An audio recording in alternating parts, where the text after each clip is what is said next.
Comme One, le média de l'EFJ. Écoutez.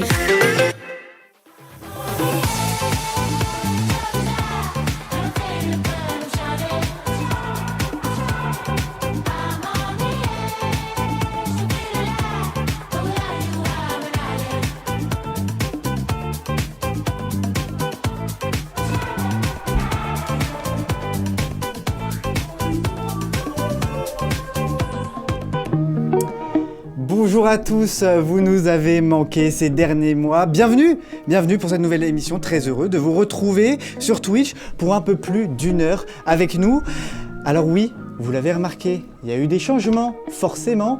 Et non, Flore ne s'est pas transformée en garçon. En tout cas, pas pour le moment, ou pas que je le sache.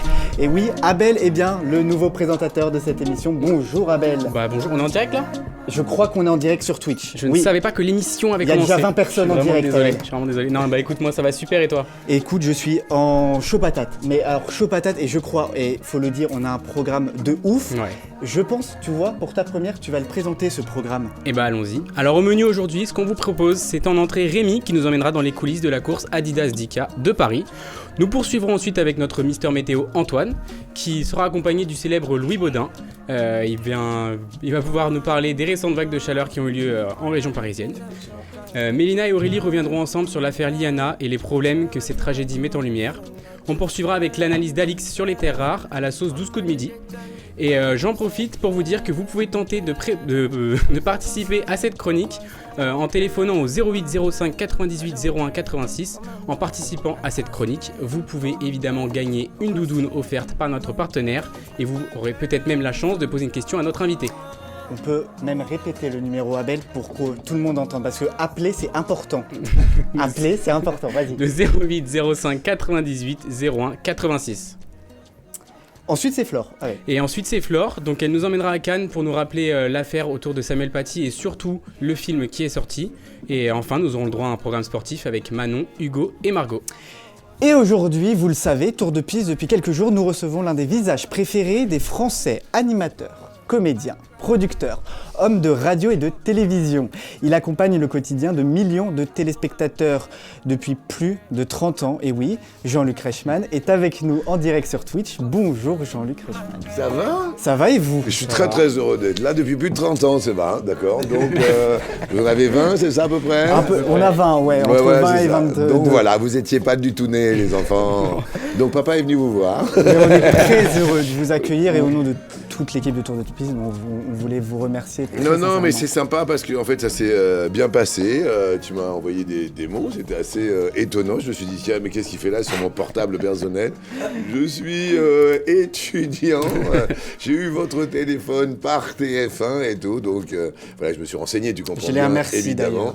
TF1. Non, mais ça me fait plaisir. Et puis c'était pas du tout prévu. Et puis ça s'est fait en 8 jours, hein, c'est ça même pas ? Même pas. Voilà, même pas. Et j'ai été réactif parce que je me dis que, tu sais, c'est une question de transmission. Vous savez à peu près qui je suis, j'ai des enfants, tout ça. Et je pense que si je peux vous aider à réfléchir ou vous faire grandir dans vos têtes en répondant à vos questions, que je me sens utile. Et dès que je me sens utile, je me sens mieux. Et donc voilà pourquoi j'ai accepté cette émission sans vous poser quelques questions. On se sent obligé. Vous êtes né à Fontainebleau. Oui, c'est ça. Mais vous avez passé votre enfance à Toulouse. C'est ça. Quand vous repensez à ce petit garçon, quel est le premier souvenir qui vous revient ? Le petit garçon, le petit garçon, c'était pas facile hein, quand même, avec une tache sur le nez, tu sais, c'est à l'école. Donc il faut toujours transformer le négatif en positif, mais quand t'es gamin et que tu t'en prends plein la gueule, excusez-moi, je parle franchement, on n'est pas à la télé, donc je parle, non, vous d'accord. pouvez, alors là... Et dans la cour de récré, ça n'a pas été facile, parce que, tu vois, on m'appelait Nérapé, on m'a dit, mais ta mère, elle avait envie de fraises, ton père, il était pochetron, il buvait, machin, etc., et voilà ce que ça donne.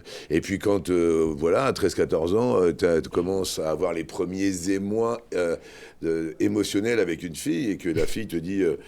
tu comprends, on va pas sortir ensemble, je vais pas sortir avec toi, tu as vu ce que tu as sur le nez ? Donc ça veut dire qu'à ce moment-là, effectivement, pour répondre à ta question, tu te dis que c'est la différence. Et puis à l'âge de 10 ans, 9 ans même, ma petite sœur est arrivée, mais il y avait toujours pire que moi, puisque ma petite sœur est arrivée handicapée, sourde profonde, et donc il y a toujours pire que soi. Et donc, tu essayes toujours de transformer le négatif en positif. Alors, le petit garçon qui était dans la cour de récréation, et j'ai été malmené, etc., j'en fais pas, évidemment, une affaire d'État, puisque la preuve, je suis là. Et quand on m'a demandé de cacher ma tâche au début à la télé, eh ben, je me reconnaissais pas. Et au bout de 6 mois, 1 an, j'ai dit à mon patron, je me reconnais pas.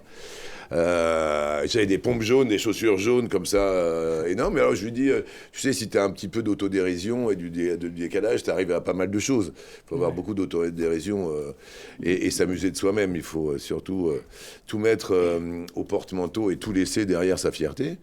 J'ai dit, écoute, tu sais, ça va être soit la tache de couleur, soit les pompes de couleur, parce qu'il ne supportait plus mes pompes. Et donc j'ai gardé la tache. Mais bon, j'ai gardé, après, j'ai remis des chaussures de couleur. Hein, faut pas Tu me regardes, Aurélie, et tu penses à quoi, là? Je vous écoute, c'est tout. Ouais. Mais ça te parle, voilà, tout ce qu'un enfant peut vivre comme ça ou C'est sûr que c'est pas facile quand on a une différence. Bien sûr. Après, ça fait de vous qui vous êtes. Vous êtes unique, du coup, comme ça. Mais Donc, chaque personne, chaque entre personne nous est unique.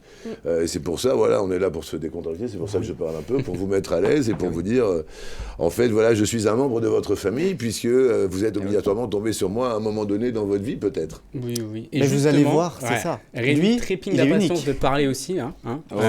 C'est vrai, on le voit trépigner d'impatience. oui, trépigne. C'est vrai, avec cette superbe coupe de cheveux, une espèce de semi-taper espagnol. Ah oui. Ah, vous avez. Ah oui. Ben oui. Et justement, Jean-Luc, est-ce que vous avez déjà entendu parler de l'Adidas Dika? Alors, non, un de nos enfants a fait l'Iron, là, au Grand Palais. Oui, On parlait de l'Aerox. L'Aerox, pardon, au Grand Palais. Il a fait Lyon il y a la semaine dernière. Et il a fait l'Aerox. Et moi, alors, je suis allé le voir au Grand Palais. Donc, j'ai fait comme lui, j'ai acheté les chaussures, c'est tout. C'est très bien. Et ben Rémi est un expert de l'Adidas Dika, justement. Eh oui. Et il va nous en parler dès maintenant. Alors, qu'est-ce que c'est? C'est un jingle, pardon. Eh oui.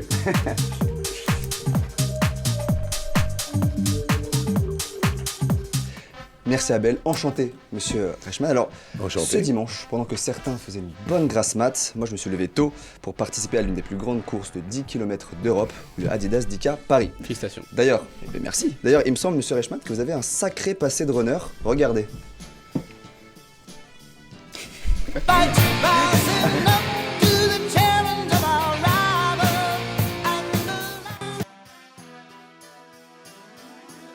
Course.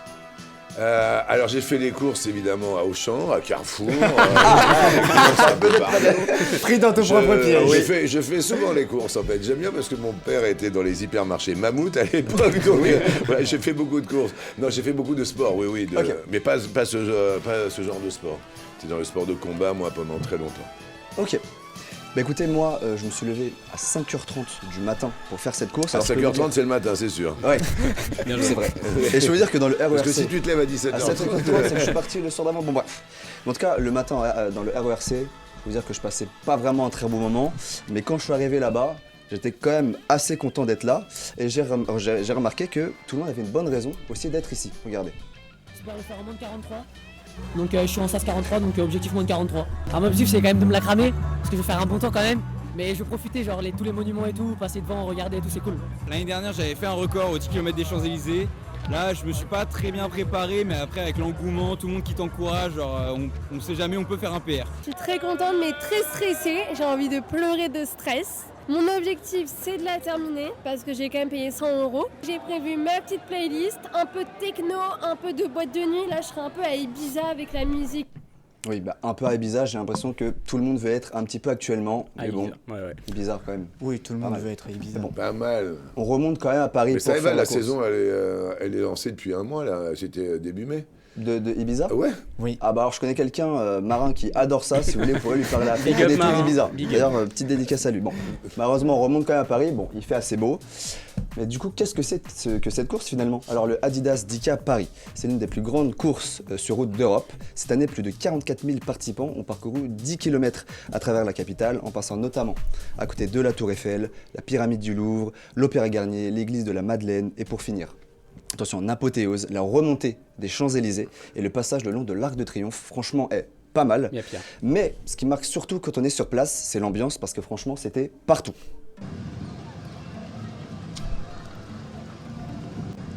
Alors, bon, pas partout, ok. Pas partout, oui. Mais globalement, l'ambiance, ça ressemblait à ça.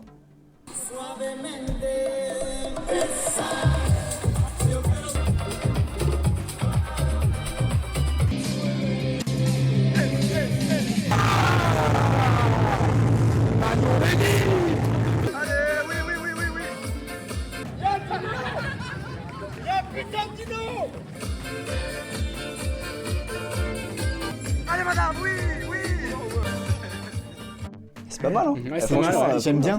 Bon. J'aime bien. Donc on rigole, on s'ambiance bien sûr, mais je pense qu'il y a un détail que certains oubliaient, c'est de courir en fait les 10 km. Donc ceux qu'on a vus avant, est-ce qu'ils sont contents de leur course finalement? Bah, on va leur demander. Très compliqué, surtout la fin, la montée des champs. Mais avec toute l'ambiance qu'il y avait, c'était super. Je pense que je le ferai l'année prochaine, mais cette fois-ci, peut-être je devrais m'entraîner avant. Elle est super. Ouais, content parce que j'étais en sub 43. Donc je tout donnais pour. Vers la fin, c'était un peu dur parce que la grosse montée des champs, c'était dur. Mais en vrai, content. J'adore.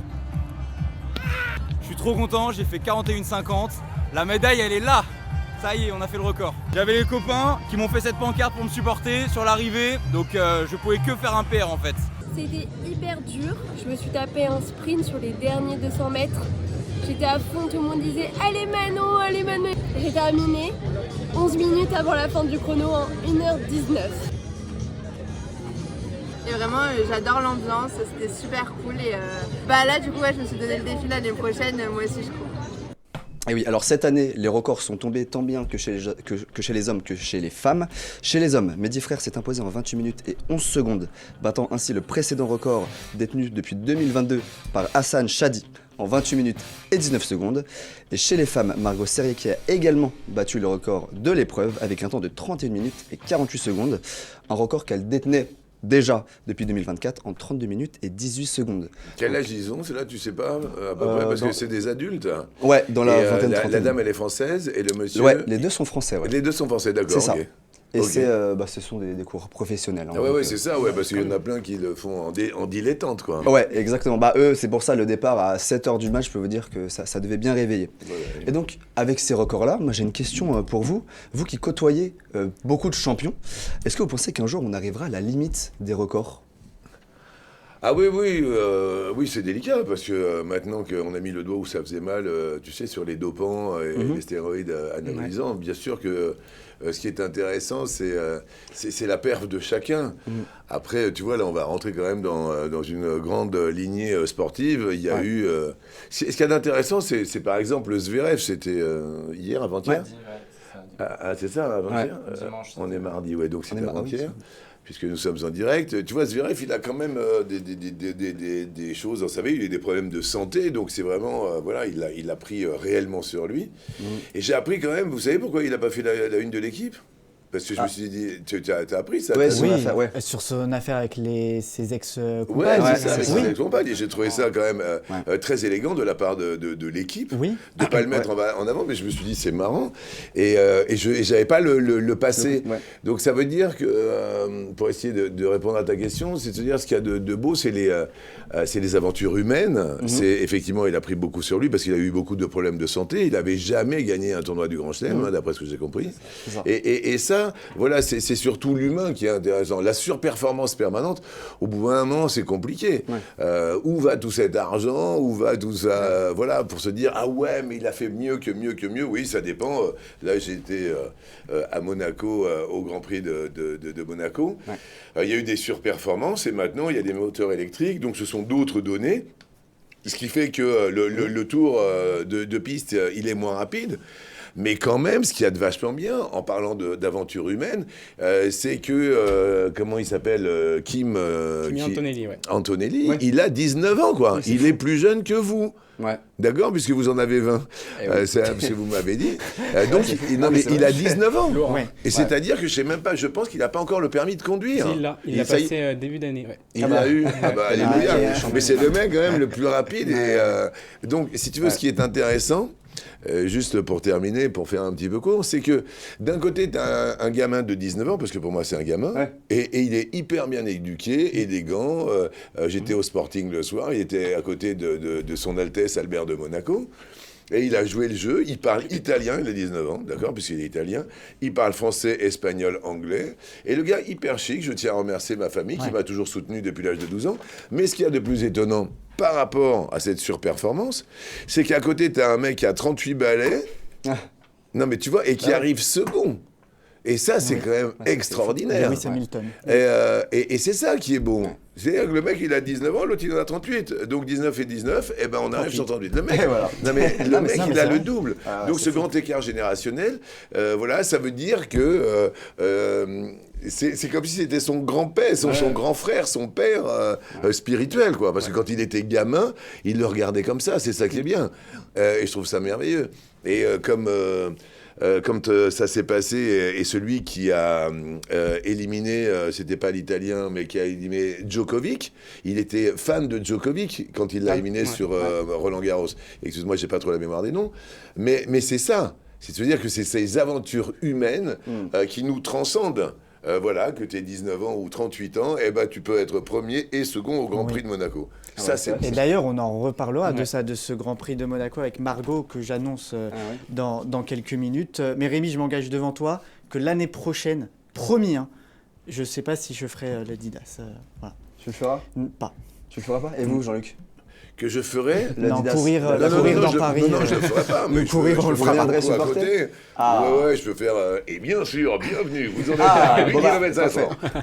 Et sur le chat aussi, n'hésitez pas à dire si vous faites le 10K Adidas, c'était très bien. Et moi, j'ai adoré. Bah écoute, moi, Rémi. Ah oui, il pose des questions en même temps? Oui, en tout cas, beaucoup dans le chat le feront avec toi, Rémi. Oui, et même moi, tu m'enverras les inscriptions. Ouais. Je m'engage à le faire avec toi. Et vous aurez 7 médailles, les amis. Écoute, comment ne pas venir pour une médaille?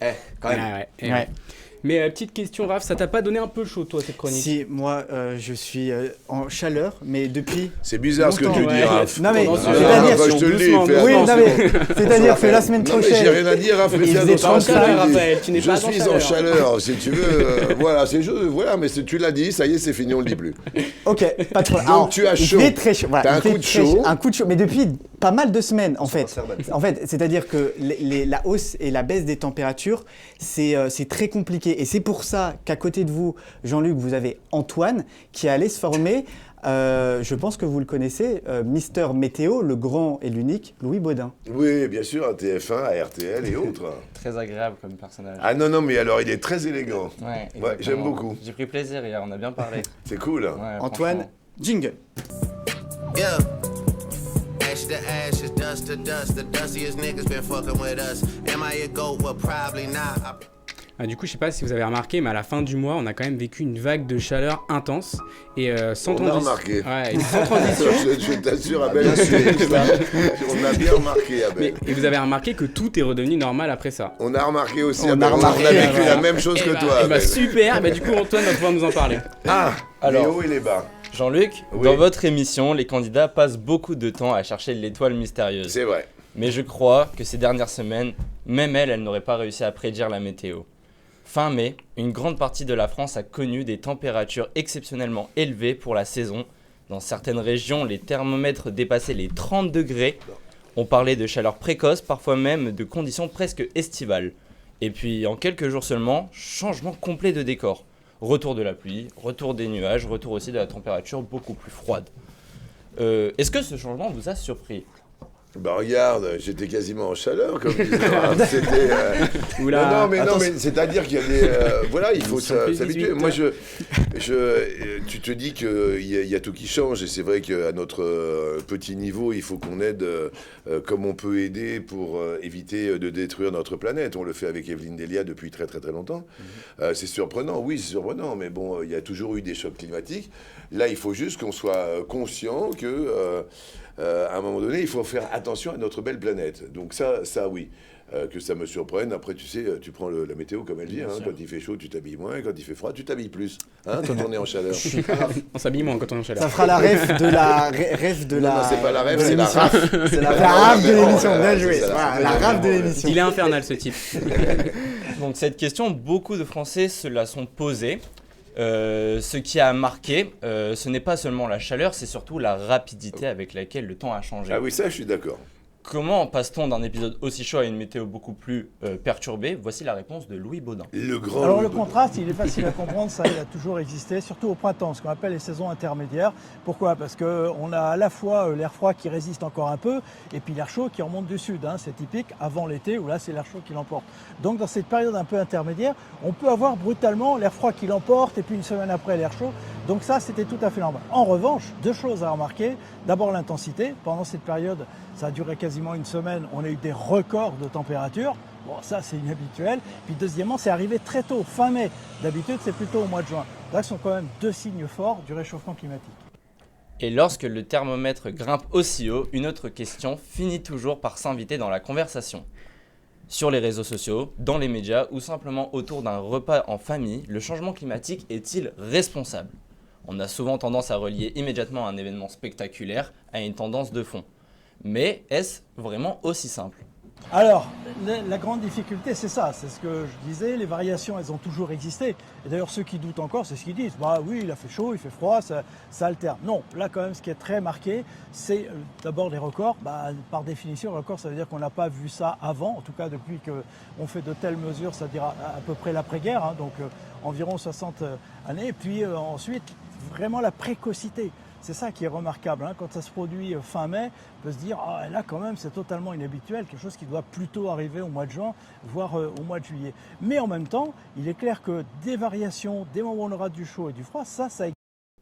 Ce qui est intéressant, c'est que la météo occupe aujourd'hui une place immense dans notre quotidien.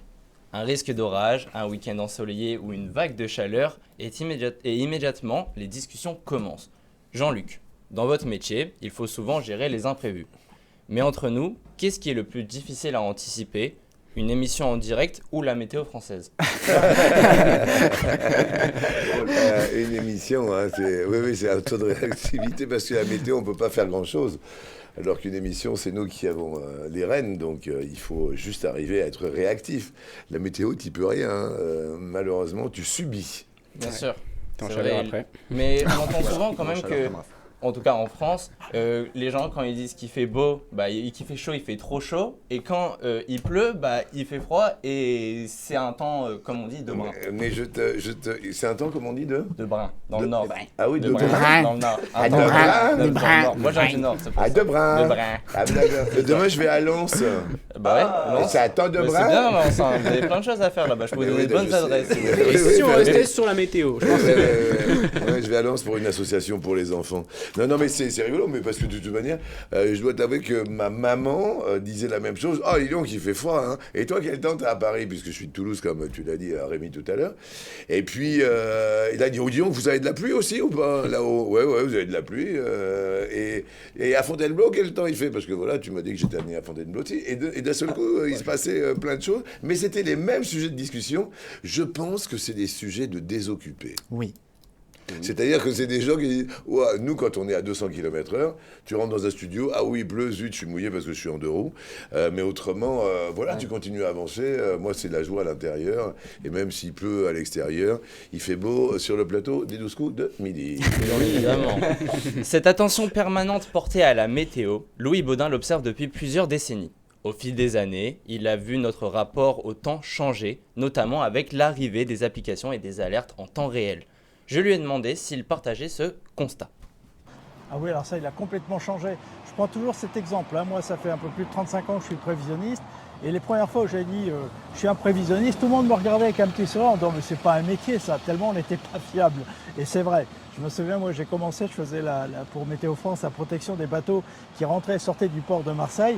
Et on pouvait encore se tromper à cette époque-là, à 24 heures, sur une séquence de Mistral. D'ailleurs, quelques marins parfois venaient un peu nous donner leur façon de penser, tellement ils s'étaient fait surprendre par un coup de vent qu'on n'avait pas avancé. Et puis 35-40 ans plus tard, là c'est totalement l'inverse. C'est-à-dire qu'aujourd'hui la prévision a tellement évolué que je suis presque devenu un devin. C'est-à-dire que c'est presque moi qui dois faire la météo. Alors évidemment, c'est pas moi qui l'a fait, je vous le dis tout de suite, j'essaie juste de la prévoir. Et puis il y a une réalité que l'on oublie souvent. Prévoir le temps qu'il fera demain n'est pas une science exacte. Derrière chaque prévision, il y a des données, des calculs, des modèles. Mais malgré tous les progrès technologiques, une part d'incertitude subsiste toujours. Jean-Luc, dans votre métier, il arrive qu'un direct prenne une autre direction, qui est un peu inattendue. En météo, c'est un peu la même chose. J'ai demandé à Louis Baudin comment on apprend à travailler avec cette incertitude. D'abord, on est très humble. Moi, j'ai appris ça dans la vie. Il faut rester très modeste, très humble. On ne fait pas le malin quand on est confronté à la nature. Par exemple, à travers la météorologie, où on fait des prévisions, on les améliore, on parvient à être un peu plus juste. Les pourcentages de réussite sont un peu plus importants. Voilà, on peut dire qu'à 24 heures, maintenant, on est bon à 90-95%, mais ça veut dire qu'il y a encore 5-10% d'erreurs. Donc voilà, il faut l'accepter, ça aussi. Mais on continue à progresser. On fait avec, on reste humble, on fait de son mieux. Et on essaye de communiquer le plus justement possible par rapport à la fois à l'incertitude et par rapport à ce que l'on sait d'à peu près sûr. Finalement, entre les fortes chaleurs de fin mai et le retour de la pluie ces derniers jours, la météo nous aura offert un véritable grand écart. Et si elle continue de nous passionner autant, c'est peut-être parce qu'elle reste l'un des rares sujets capables de réunir tout le monde, quel que soit son âge ou son métier. Merci à Louis Baudin pour cet entretien. Merci donc à Louis Baudin et merci à toi, Antoine, pour cette chronique. Alors, c'est une figure familière de la vie politique française qui nous a quittés. Bernadette Chirac s'est éteinte vendredi soir à l'âge de 93 ans. Une information annoncée samedi matin par sa fille Claude Chirac, épouse de Jacques Chirac pendant plus de 60 ans, ancienne première dame de France de 1995 à 2007. Bernadette Chirac n'a jamais été seule. La femme de l'élu local en Corrèze pendant plusieurs décennies. Elle a mené sa propre carrière politique tout en accompagnant l'ascension de son mari jusqu'à l'Élysée, Abel. Mais pour beaucoup de Français, son nom restera surtout associé à une formidable aventure solidaire, l'opération Pièce jaune. Pendant des années, elle a parcouru la France pour sensibiliser le public et récolter des fonds destinés à améliorer les conditions d'hospitalisation des enfants. Grâce à cette mobilisation, des milliers de projets ont pu voir le jour dans les hôpitaux français. Et cet héritage continue encore aujourd'hui. Chaque année, les nouvelles éditions des Pièces jaunes sont mises à l'honneur dans les médias et dans les jeux, notamment dans votre émission, Jean-Luc, les 12 coups de midi. Et justement, vous qui faites vite chaque année cette opération auprès de millions de téléspectateurs, pourquoi est-ce que ça vous tient autant à cœur ? C'est parce que la maladie peut arriver dans n'importe quelle famille, que ce soit les enfants ou les parents.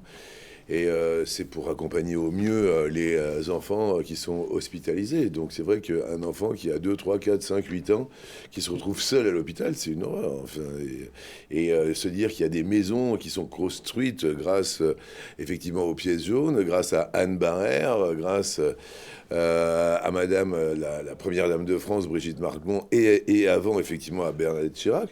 Je crois que la maladie, voilà, elle peut toucher tout le monde. Et quand il s'agit des enfants, vous me connaissez un petit peu maintenant, je réponds toujours présent. Et en plus, vous savez pourquoi, puisque par rapport à ma sœur, par rapport à moi, c'est pour ça que j'ai fait de ma vie ce genre de combat, de lutte.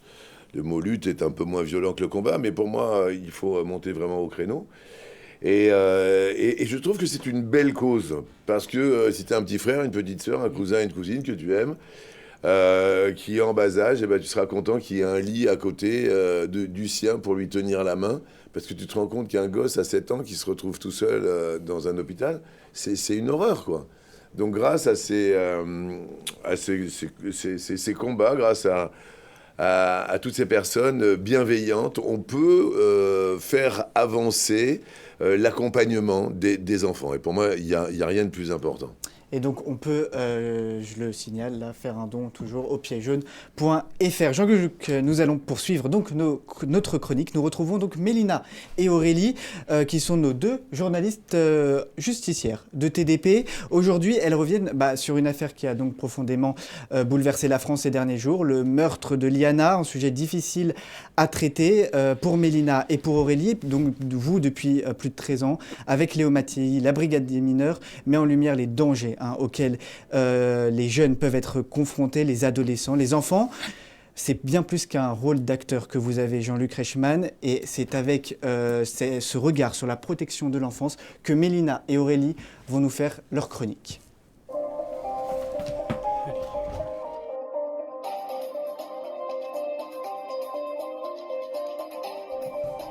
Et Et oui, puisque depuis plusieurs jours, l'affaire Liana bouleverse l'opinion publique. C'est une collégienne de 11 ans qui a disparu le vendredi 29 mai à Florence dans le Gers, après à la sortie de son établissement.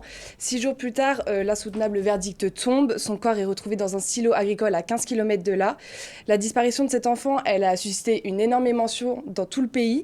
Mais au-delà du drame, nous, avec Aurélie, on se pose une question, c'est comment éviter qu'un signalement concernant un enfant en danger ne passe entre les mailles du filet.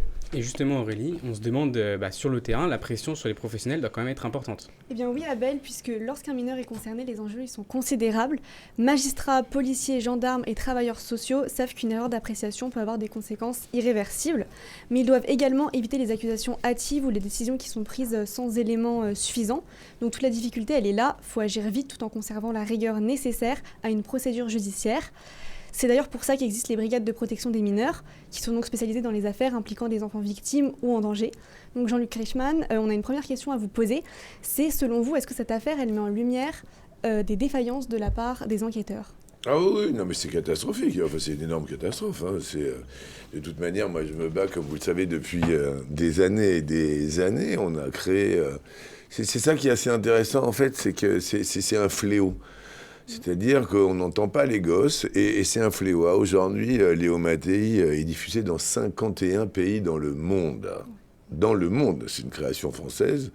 Et ça veut dire que ce fléau est international. Moi, j'aimerais que ça n'existe plus quelque part aussi, de se dire, voilà, on fait plus de prévention, parce que c'est ça, Léo Mattei, c'est de la prévention. Et il y a des prédateurs partout. Il y a des prédateurs ici, ailleurs, à l'école, dans les gymnases, à la cantine, un peu partout. Il y a des prédateurs partout sur les réseaux sociaux, à peine ça clique. C'est un truc de fou. Ils ont que ça à faire. Hein. De toute manière, c'est des malades. Hein. Excusez-moi, mais c'est des malades. À partir de là, effectivement, il y a quand même des gros trous dans la passoire. Et de toute manière, plus on en parlera, ce qui s'est passé il y a 10 ans, 20 ans, 30 ans, ok, ça s'est passé, mais bon, il faut mettre le doigt dessus, bien évidemment. Mais là, il faut tout arrêter. C'est insupportable de ne pas écouter les enfants. C'est pour ça qu'on a créé Léo Mattei. Parce que si chaque personne, en fait, en parle... À un moment donné, tu sais, quand il y avait un commandant qui m'a aidé, à l'époque, la brigade des militaires était au quai de Gesvres. Maintenant, je pense que de mémoire, elle doit être porte de Clichy ou quelque chose comme ça, avec toute la police française. À l'époque, quand j'allais là-bas, c'était les mêmes problèmes pour essayer de comprendre ce qui se passait. Moi, au début, je ne pensais pas que c'était un fléau comme ça. C'est une catastrophe. C'est écoutons les enfants, accompagnons-les au mieux, mais quand on dit oui, bon, il y a un problème, non, il y a des énormes problèmes. En plus, le gars qui est accusé, c'est une catastrophe, parce que c'était une fois, c'était 2 fois, c'était 3 fois, et quand après, le ministre de la Justice, ou je ne sais plus qui, dit on va mettre le doigt sur 70 000 cas, c'est ça, hein, c'est ça. D'ici le mois de juillet, tu t'es dit, mais 70 000, d'un seul coup, tu as les 2 bras qui tombent, quoi. Tu dis, mais comment on peut attendre autant de temps ? C'est ça, exactement. Et puis dans le chat, on dit que c'est une erreur de grosse défaillance, mais il y a des détails que tu veux revenir sur cette affaire. Et on reparlera de Léo Mattei juste après, mais pour rentrer un peu dans les détails, pour expliquer à tout le monde et sur le chat, lorsqu'un signalement concerne un enfant, les enquêteurs ne se contentent pas juste d'un seul élément. Ils vont vérifier les informations qu'ils ont recueillies, croisent les témoignages et cherchent à établir des faits avec bien sûr précision. Les auditions pour mineurs répondent à des règles très particulières. Les enquêteurs sont formés à adapter leur langage en fonction de l'âge de l'enfant, à recueillir la parole sans l'influencer évidemment. Et il y a des auditions qui peuvent même être enregistrées pour éviter à l'enfant de répéter des fois qui sont des cas difficiles et conserver une trace qui est très fidèle. La brigade de protection des mineurs, elle collabore donc avec des magistrats, psychologues, médecins légistes, aides sociales à l'enfance ou encore des établissements scolaires. Sauf qu'aucun acteur ne détient à lui seul la vérité, ils doivent travailler ensemble et c'est la mise en commun de ces expertises qui permet d'évaluer une situation et donc de protéger l'enfant. Aurélie, on sait que tout ça c'est complexe. Est-ce que tu peux nous expliquer comment s'articule le rôle de chacun, s'il te plaît ? Bien sûr, les enquêteurs, comme vous vous en doutez tous, ils recueillent les faits. Les magistrats, eux, ils ont pour rôle d'instruire les dossiers et donc de décider. Les psychologues, ils interviennent pour comprendre et accompagner la parole de l'enfant et donc éviter toute influence involontaire. Les médecins légistes, eux, ils peuvent analyser et constater d'éventuelles blessures sur le ou la victime.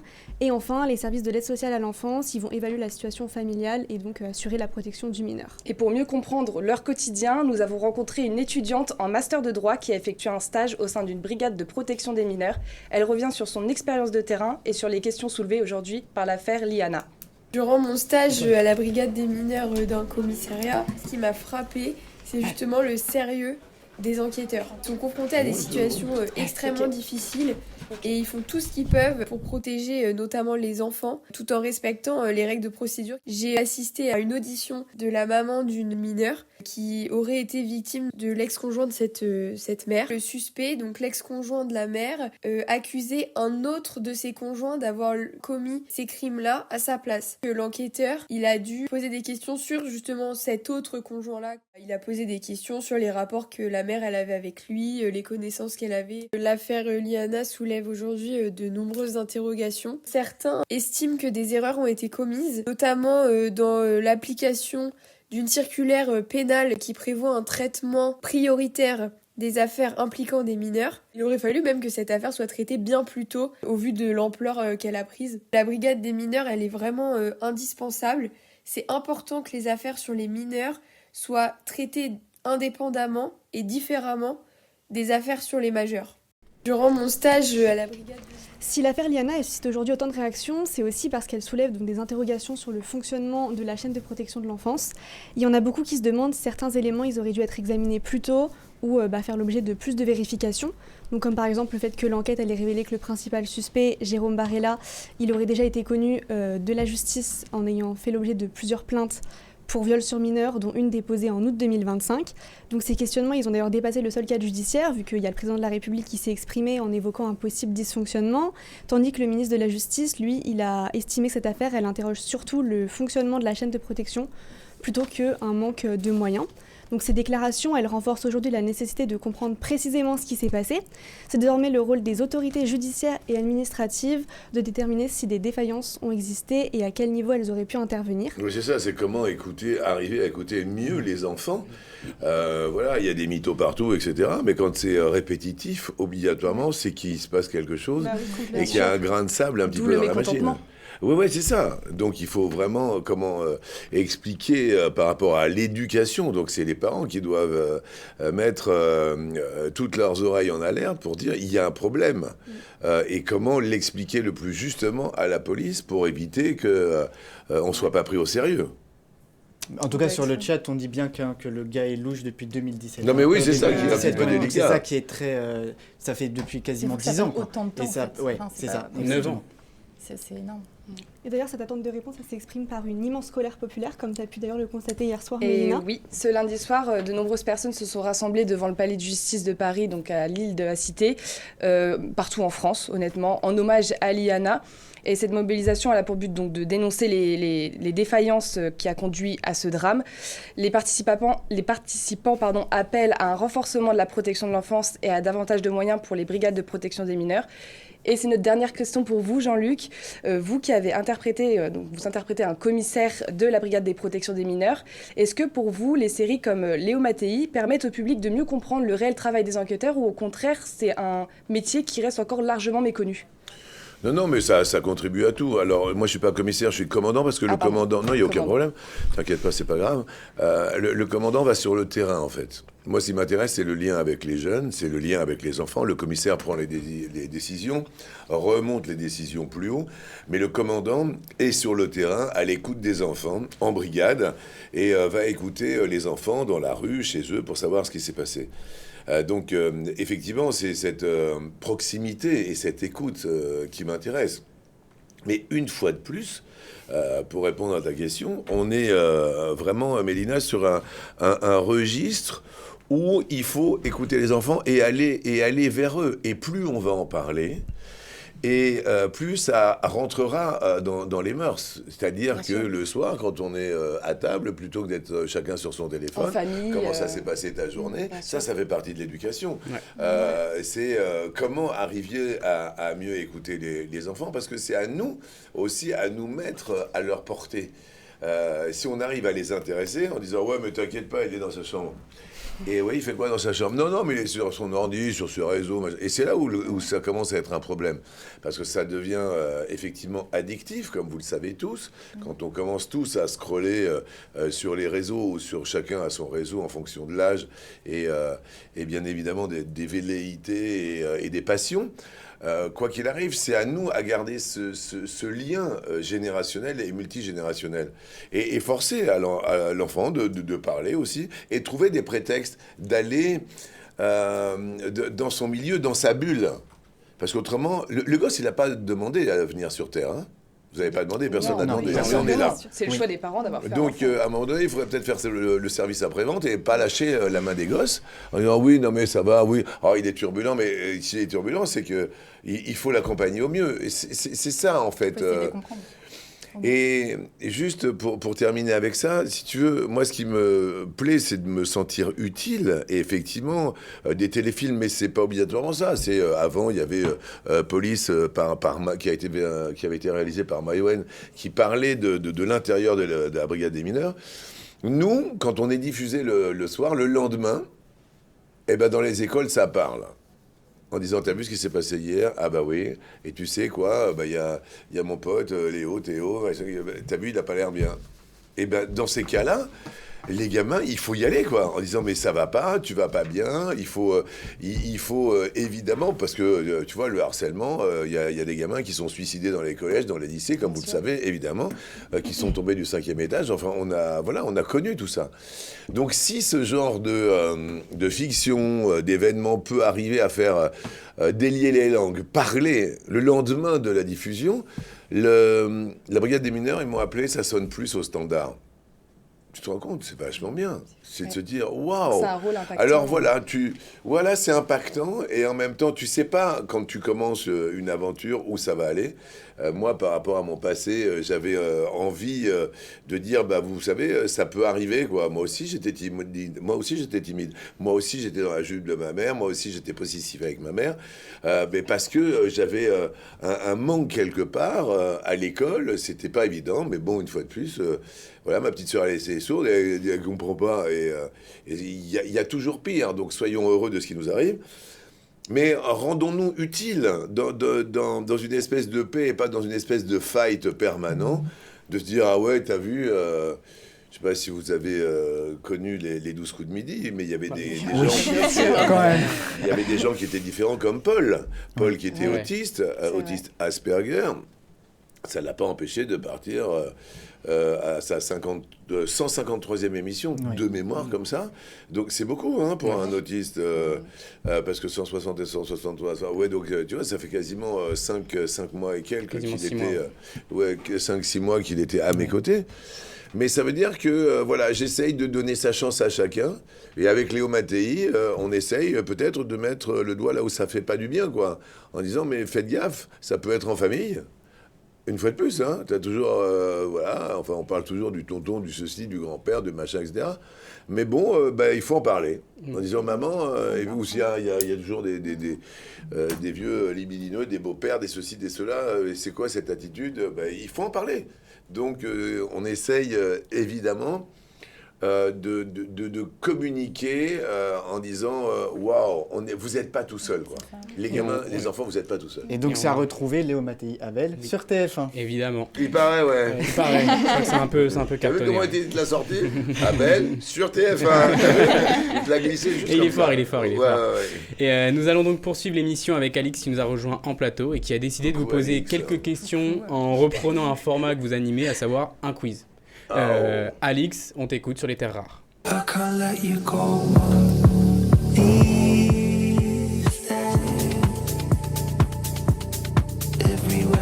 Je pourrais l'appeler l'Analix. On y a pensé. C'était un sujet. Un petit peu, bon. Oui, voilà. Donc c'était un gars, salut. On a déjà mis une, je prends une madeleine. On est en chaleur apparemment, donc on peut tout se permettre. Vas-y. Et puis à présent, nous allons parler des terres rares et de leurs enjeux. Et on entend beaucoup parler, mais est-ce que vous savez vraiment ce que c'est, par exemple? Ouais, c'est un truc en rapport avec le numérique, quoi. Enfin, de mémoire. Parce que ça, on en parle. De nom, mais pas... Non. Et ben, je vais vous éclairer, ne vous inquiétez pas. Ça s'écrit comment déjà? Les terres rares? Oui. Comme ça se prononce. T-E-R-R-E-S, c'est un truc, et rare, R-A-E-R. Un espace, quoi. Ça va être là. Ça va être noté, vous inquiétez pas. Alors.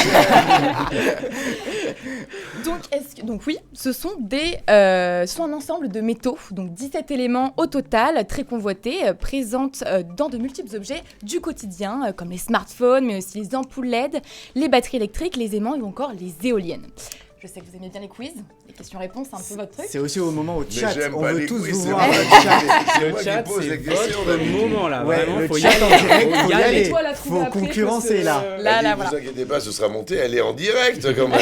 Oui, Tu es en direct. on est en direct. On est en direct, Le Alice. chat, on Est-ce attend que vos pour réponses. vous, les terres rares sont bel et bien rares, finalement. Super Est-ce que question, oui, ouais. sinon pourquoi ça devrait être comme ça? Exactement. Ou non, sinon pourquoi la question serait-elle posée? Bah, ça s'appellerait comme ça si c'était pas des terres Oui, rares. bah oui, là. Je trouve que c'est vachement bien parce que tu as les deux réponses dans la question. Oui. Donc... Mais moi je pense que c'est la B.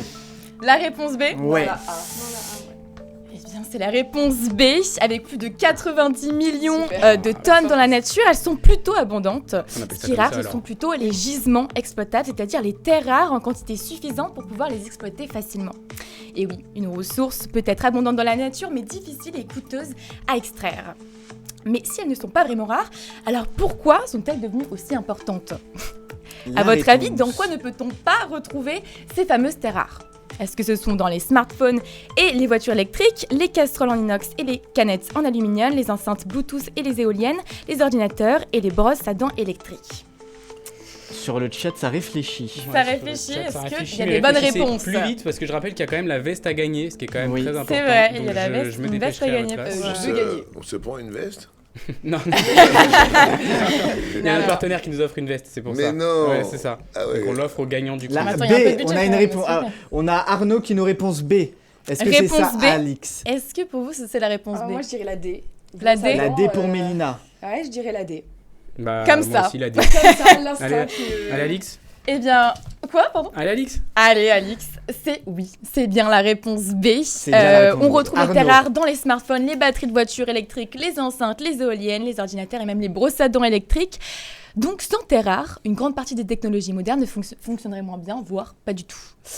Mais alors, ce qui serait désastreux, ce serait qu'un État ait le contrôle sur cette ressource stratégique indispensable, n'est-ce pas? On est d'accord. Et pourtant, il y a bien un pays qui domine aujourd'hui cette production, mais lequel? Est-ce qu'à votre avis, c'est la Russie, l'Australie, la Chine ou les États-Unis? Ah, Jean-Luc, vous pensez quoi? Jean-Luc. Je Je vais vous m'écouter, il n'y a pas de souci. Non, on va parler, je sais pas, allez, la Russie. La Russie, La comme Chine, ça. La Chine. Arnaud dit la Chine. Allez, Arnaud. Arnaud dit Arnaud la est à Chine. fond. Arnaud est à fond, Arnaud est il à dit la fond. Chine.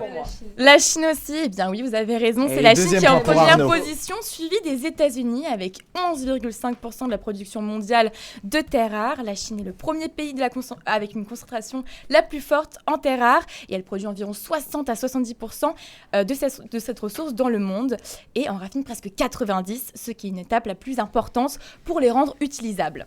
Cela pose problème car beaucoup de pays dépendent d'elle pour fabriquer leur technologie. La Chine a déjà utilisé les terres rares comme outil de pression, notamment en 2010, lorsqu'elle limite ses exportations de terres rares, ce qui entraîne une augmentation des prix. Donc oui, ces ressources sont un levier géopolitique de taille entre grandes puissances. À votre avis, quel est l'objectif principal des États-Unis et de l'Union européenne aujourd'hui? Est-ce que... Il n'y a pas le quiz, c'est super. Est-ce que c'est d'arrêter l'utilisation des terres rares, réduire leur dépendance à la Chine, remplacer les terres rares par du pétrole ou fermer toutes les mines? Réduire leur dépendance à la Chine. Ouais. Réduire. J'irai sur ce terrain-là aussi. Tout le monde dirait. Alors, c'est Arnaud, un on attend sa quiz réponse. de Ouais, difficulté pas que Arnaud dans le 1, chat, donc hein. normalement Ouais, mais vous c'est le devriez seul qui l'avoir. répond.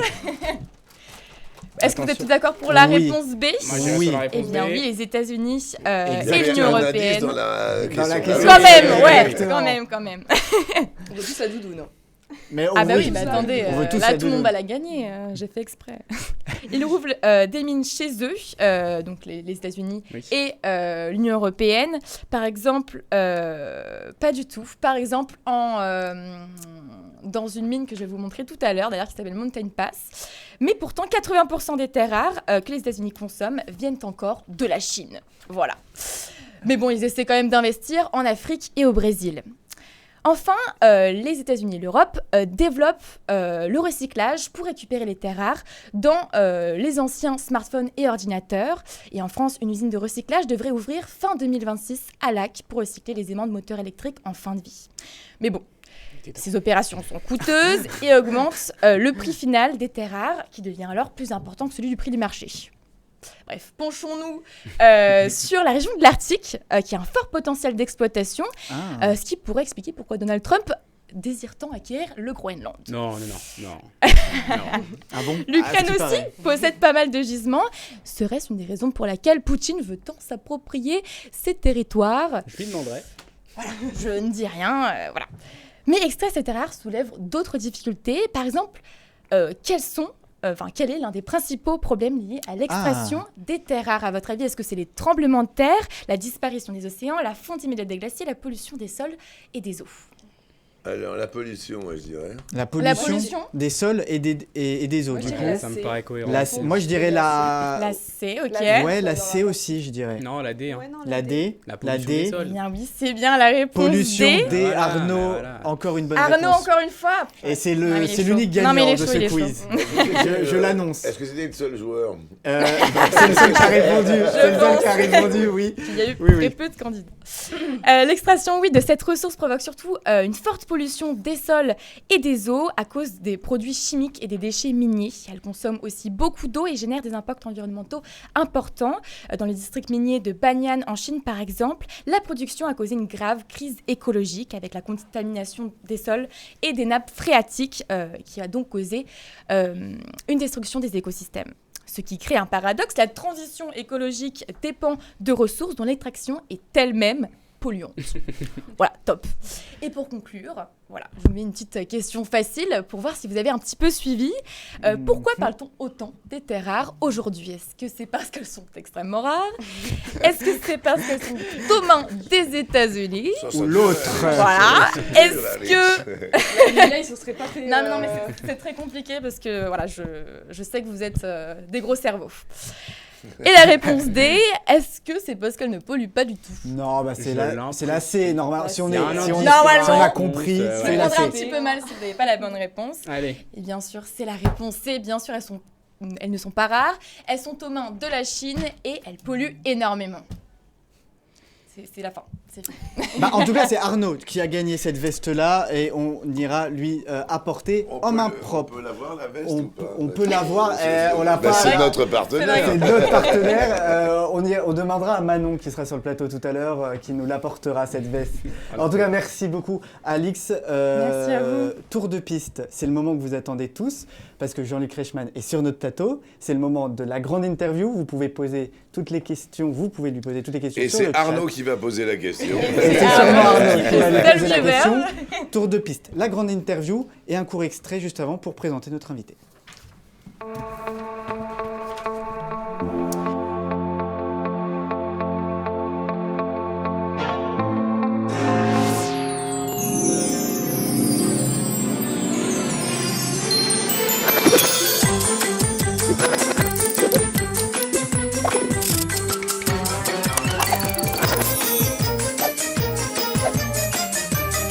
Et maintenant, la question co. La question in, c'est la fameuse question coquine. Depuis plus de 30 ans, vous accompagnez le quotidien des Français. Une voix reconnaissable entre mille, un sourire familier, une énergie communicative qui traverse les générations. Vous êtes né à Fontainebleau le 2 novembre 1960, comme je l'ai dit tout à l'heure. Mais c'est à Toulouse que vous passez votre enfance et votre adolescence. Vous suivez une scolarité au collège de l'Union, puis au lycée Saint-Joseph et au lycée Sainte-Marie-des-Champs de Toulouse, où vous passez votre baccalauréat. Vous pratiquez le karaté à haut niveau pendant 10 ans, et vous arrivez même en finale des championnats de France 2 fois à 17 et 18 ans. Bravo. Vous entreprenez des études supérieures de commerce à Toulouse, et vous partez peu de temps après au pair dans un club de vacances. Vous revenez à Toulouse, vous faites vos premiers pas à la radio, notamment dans les radios libres, puis vous êtes devenu animateur de la matinale de Énergie Toulouse, où on vous retrouve en 1989 sur RFM, puis sur Europe 1 en 1996. En 2000, vous êtes l'animateur de l'émission Allô Jean-Luc sur RMC. Et lors de vos débuts à la télévision, vous êtes la voix off des émissions de Nagui, vous participez au Guignol de l'info et aussi dans Motus comme voix off aux côtés de Thierry Beccaro. Vous animez Jeux sans frontières en 1998 et puis la nouvelle génération vous connaît grâce à la présentation Les Amours pendant 5 ans. En 2000, vous décidez de quitter le service public et de vous engager avec TF1 et on en reparlera. Mais votre père, je crois, a vécu ce changement à sa manière, comme vous le dites si bien dans les interviews. Mais cela vous permet de créer votre jeu de divertissement. Attention à la marche. Alors j'ai passé des étapes exprès parce qu'on reviendra donc sur ces moments forts de votre carrière. Nous avions une première question avec ce parcours que l'on vient de réexpliquer avec Abel. Est-ce que vous en êtes fier ? Ah, fier, je sais pas, je sais que chacun a son chemin, mais à chaque fois, je sais pas si c'est une fierté, c'est que j'ai rien vu passer, tellement j'étais passionné. Donc je pense que effectivement, il faut prendre des risques dans la vie, il faut écouter son instinct. Mais je crois qu'il y a deux choses qui sont énormes, c'est d'essayer d'avoir le respect, essayer d'être loyal le plus possible, et de pas marcher sur les autres, c'est surtout ça. Donc il faut croire, je pense, en ses convictions. Mais avec le respect et l'écoute, parce que je pense que si on n'écoute pas l'autre, c'est mort. Mais dans tous les cas de figure et dans tous les contextes professionnels. Donc à partir de ce moment-là, ouais, non, la fierté, je sais pas. Non, je suis fier peut-être de mes équipes par rapport à leur patience, par rapport à là où on en est aujourd'hui. C'est vrai que c'est très imposant, comme vous le disiez, c'est plus de 30 ans, de 365 jours par an. En fait, c'est ça le problème. C'est le 365 jours par an. J'ai attaqué la 32e année, donc il y a un journaliste qui m'a dit ça fait 12 000 émissions, monsieur. Et vous parliez tout à l'heure, en plus de prendre des risques. Vous avez frôlé la mort lors d'un accident de moto quand vous étiez très jeune. Et j'imagine que ça change le regard sur la vie. Est-ce que vous pensez que votre parcours aurait été le même sans cet accident ? Ouais, je pense, ouais, je pense, mais après, si tu veux, ça m'a fait comprendre le phénomène, le mot éphémère, que tout peut s'arrêter d'un instant à l'autre. Pour moi, c'est ça. On se rend pas compte quand il y a des pagailles dans le monde que tout peut s'arrêter d'un instant à l'autre.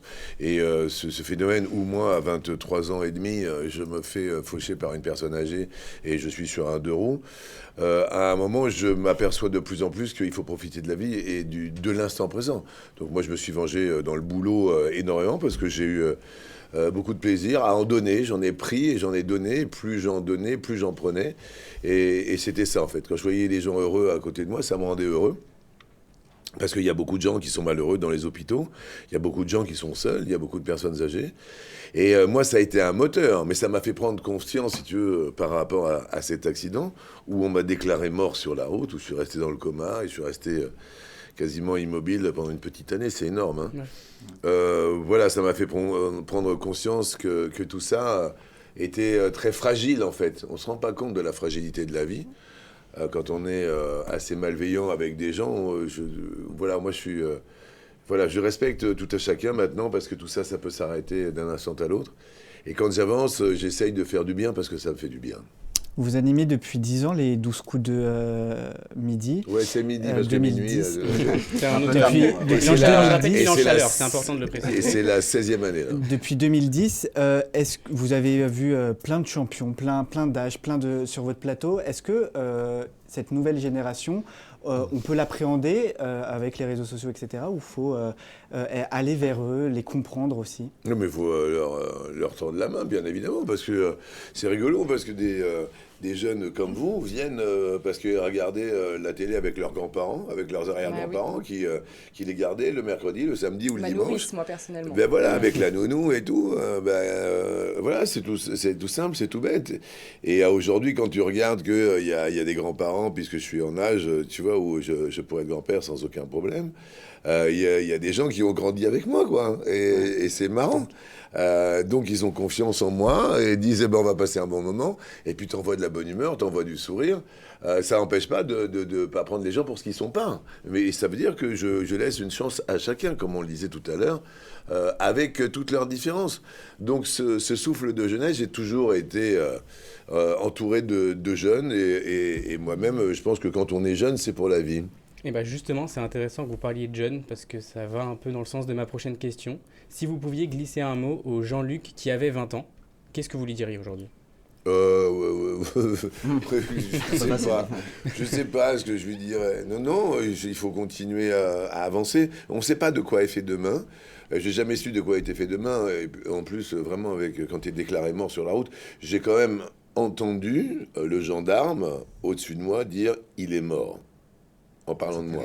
C'est terrifiant. Et d'un seul coup, donc voilà, j'ai envie de lui dire, mais continue à avancer, continue à donner de la joie, à envoyer un signal positif. Quand tu as une image de moi, tu dis, même si on est, comme on parlait tout à l'heure de la brigade des mineurs, c'est des sujets qui sont graves, qui sont durs. On a tout abordé quasiment et on continue à être inondé dans la presse, dans le quotidien, dans les nouvelles. À chaque fois, il y a des problèmes qui arrivent qu'on ne suspectait pas. Le périscolaire, en fait, tu vois, c'était d'actualité il n'y a pas longtemps, mais c'est encore d'actualité. Il ne suffit pas d'en parler, il faut arrêter le fléau, quoi. Et plus on en parlera, et plus on en parlera à des jeunes, et on essaiera de tendre la main à des jeunes. Pour nous, on essaye de s'adresser à un maximum de gens, donc voilà, il n'y a pas de viol, il n'y a pas de meurtre, il n'y a quasiment pas de sang, pour essayer justement de s'adresser à tout le monde. Mais dans la mesure où maintenant, si tu veux, les jeunes sont de plus en plus assujettis à de la violence qui peuvent leur donner de l'adrénaline. Donc il faut essayer de mener son chemin le mieux possible. Ouais. Depuis 2013, plus de 60 épisodes pour Léo Mattei, comme je le disais, donc diffusés sur TF1. Est-ce qu'on préfère être à la radio, on préfère présenter un jeu télévisé chaque midi, ou alors on préfère être acteur, comédien on se sent mieux où actuellement Non, actuellement, j'ai fait énormément de radio. J'adore la radio. Je suis fan de radio parce que c'est de l'instantané. Alors maintenant, il y a des podcasts qui existent. Là, tu vois, par exemple, j'ai été interviewé, peut-être que vous connaissez Guillaume Play, dans Légende. Légende. Bien sûr. Donc là, ça va sortir le 17 juin, je crois. Et c'est rigolo parce que on est comme dans une radio, il y a une caméra, il te filme, c'est comme ici, mais on est bien, on peut se parler, voilà, sans aucune appréhension. Au bout de 3h20 d'interview, je dis bien 3h20 d'interview, il me dit, je suis désolé, j'en suis à un tiers de mes fiches. Et je sais que tu dois partir, puisqu'on se tutoie, puisque ça fait partie de cette émission. Et il m'en reste 2 tiers, mais on a tellement parlé, et je me sentais bien. Donc, si tu veux, ce sont des médias qui sont complémentaires. Moi, je me maquille quasiment plus à la télé, j'ai plus trop envie. Voilà, comme tu vois, je me montre comme tel que je suis, c'est pas très grave. Parce que tu es dans l'être ou dans le paraître. À la radio, tu es plus dans l'être, à la télé, tu es dans le paraître. Mais je me suis montré de plus en plus tel que j'étais. Mais aujourd'hui, concrètement, pour les jeunes, il y a encore de la place à la télévision télé, ou la radio Oui, ça devient délicat, mais évidemment qu'il y a de la place pour moi. La télé n'est pas morte, puisque quand tu surprends les téléspectateurs ou quand vous surprenez les auditeurs, ça évite le ronron. C'est comme dans un couple. Le jour où vous serez amoureux pour la vie, je l'espère pour vous, si tu surprends pas celui ou celle avec qui tu es au quotidien, à un moment donné, tu vas rentrer dans une lassitude, comme dans n'importe quelle émission, que ce soit de la télé, de la radio, des podcasts ou sur n'importe quelle plateforme. Donc le but, c'est d'arriver à surprendre. Tu vois, si tu es une fan ou un fan de série, moi, je sais que j'étais fan du Morning Show. Je ne sais pas si vous aviez vu ça. Je trouvais ça génial. Et puis, au bout de la 3e, j'étais génial. Vraiment, c'était super. Et la 4e, putain, il y a tout qui est tombé. C'était plus bien du tout. Mais ils ont tiré. Mais ils nous surprenaient plus. Donc voilà, la télé, il faut surprendre. La radio, il faut surprendre. Je fais du théâtre, j'ai surpris plein de gens. J'ai fait de la radio pendant plus de 20 ans. Encore l'année dernière, j'étais sur un support radiophonique. Mais je trouve que ce qu'il y a d'important, c'est d'essayer de savoir se renouveler. Quand tu rentres dans un confort émotionnel, ou en disant « ouais, je suis bien, je me sens bien et tout », c'est là où ça devient dangereux, quand tout le monde te dit « waouh, c'est vachement bien », et t'en as pas un qui dit « tiens, donne-moi plutôt 3 trucs qui n'ont pas été ». Tu vois, quand ton manager, je sais pas comment il s'appelle, mais... Étienne Pozzo. Étienne. Étienne. Et quand Étienne te dit, vas-y, fais plus court, sois plus dynamique, vas-y, sur le timbre de voix, sur raccourcissez, on est désolé, on a moins de temps. Alors évidemment, tu es super frustré, tu avais fait un beau papier, tu l'as bossé en 15 jours, et tu t'aperçois que ton invité, Reichmann, il parle trop, et qu'on va pas pouvoir tout caler. Mais non, donc voilà.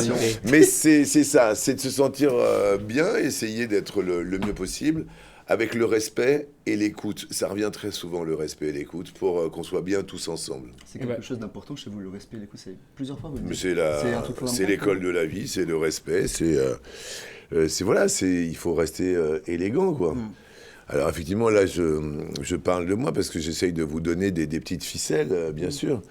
Mais je trouve qu'il y avait dans un sketch, Guy Bedos, que vous n'avez pas connu, Nicolas Bedos et son fils, qui était un grand réalisateur, et qui disait, je me suis surpris dans une émission avec Raphaël à m'ennuyer alors qu'il parlait de moi.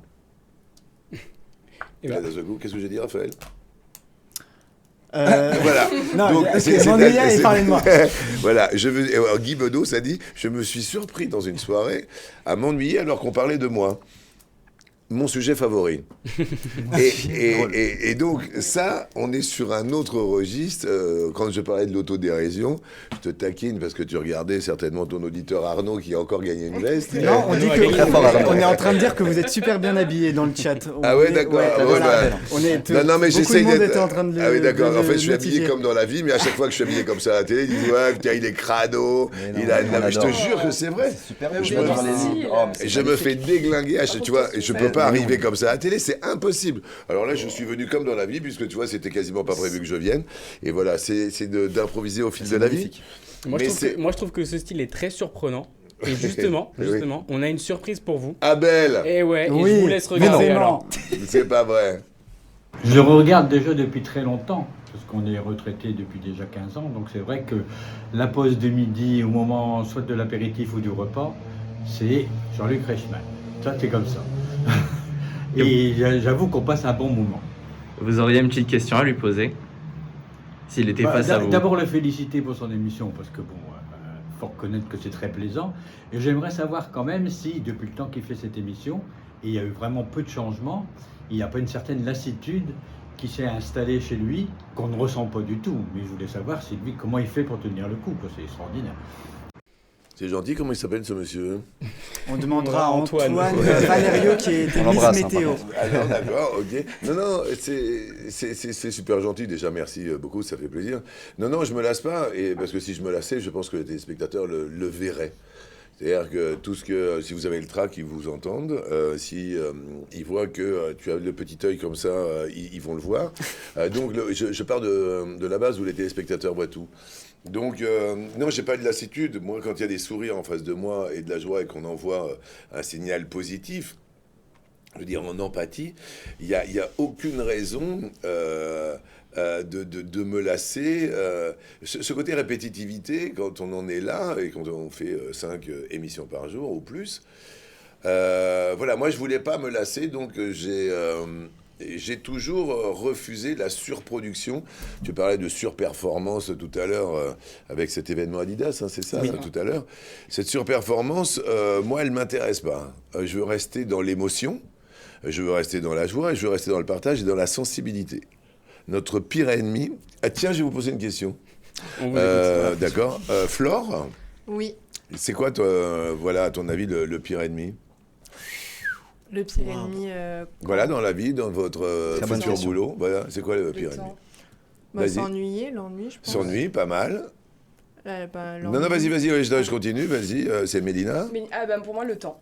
Le temps, complètement. C'est-à-dire le temps? Le temps passe trop vite, on n'a pas le temps forcément de profiter, de faire tout ce qu'on voudrait faire. Enfin, on pourrait rester toute la nuit avec vous poser des questions. Donc pour moi, le temps, c'est vraiment l'ennemi numéro 1. D'accord. Pour moi. Non, mais c'est intéressant parce qu'il faut arriver à prendre le temps et aller et à tirer la pelote de laine, tu vois, et de se dire, voilà, je vais pas parler de mes autres camarades, mais j'ai des autres camarades qui font plein de choses, beaucoup de choses, énormément de choses, trop de choses. Parce que, justement, et je trouve ça vachement intéressant ce que tu dis sur le temps, si tu prends pas un problème et que tu vas pas au fond du problème, soit tu seras frustré, soit tu n'auras pas répondu au problème. Ah, complètement. Donc ça veut dire que, au lieu d'aborder tous les sujets en même temps, au lieu de se dire je vais faire de la radio, de la télé, du théâtre, c'est ce que je fais, hein, bien sûr, mais à chaque fois je prends le temps de bien le faire. Parce que d'un seul coup, pour une présence à l'antenne, tu vas finir par lasser. Tu vas finir par être redondant, répétitif. Mais tu as tellement envie de bouffer la vie et qui s'en va, c'est à la recherche du temps perdu, c'est peut-être Molière qui te dit quoi tu veux qu'on se lie à demeurer au premier objet qui nous prend, à renoncer au monde pour lui et à n'avoir Dieu pour personne. La belle chose de se vanter d'un faux honneur d'être fidèle. Ça, c'est Molière, donc, et c'est Don Juan. Ça veut dire que à un moment, tu vas dire, c'est comme si voilà, tu étais avec une copine, un copain, ou voilà, en fonction, bien sûr, de tes émotions, et tu vas te sentir bien. Tu dis, je suis désolé, il faut que j'y aille, ou je suis désolé, je t'aime trop, ou je suis désolé. Non, surtout si ça va pas, il faut le dire élégamment. Tu vois, les ghosts, ils se séparent par SMS, etc. Mais on est où? On est dans quel pays pour vivre ça? C'est pas possible. Dans quelles émotions? Donc il faut prendre le temps de lui dire, tu sais, ça va moins bien, tu sais, ça va bien, j'ai envie de continuer. Mais surtout, quand tu prends une voie, il faut aller jusqu'au bout. Et quand tu parles de l'ennui, tout à l'heure, Flora, c'est que à un moment, tu peux pas t'ennuyer si tu fais les choses à fond. C'est quoi ton pire ennemi, Abel? Je pense que mon petit ennemi serait quand même la redondance. Oui, c'est ça, mais la redondance, donc ça se travaille. Oui, c'est sûr. C'est-à-dire que c'est la répétitivité, c'est-à-dire que si tu dis 2 fois la même chose, c'est pas bien. Par exemple, j'essaye de dire chaque jour, bonjour différemment. C'est vrai. Chaque jour, j'arrive sur le plateau et tu dis, mais... alors à l'époque, on avait un journaliste qui s'appelait Yves Morosi et qui disait « Bonjour ». Étienne a connu « Bonjour ». Et il disait tous les jours « Bonjour ». Mais c'était son gimmick. Moi, à la télé, il y avait les potes à Attention à la marche, vous vous rappelez de Fleur Pote, Zizi Pote, machin, etc. Là, maintenant, on a le petit Jluc qui est là et qui rigole et tout.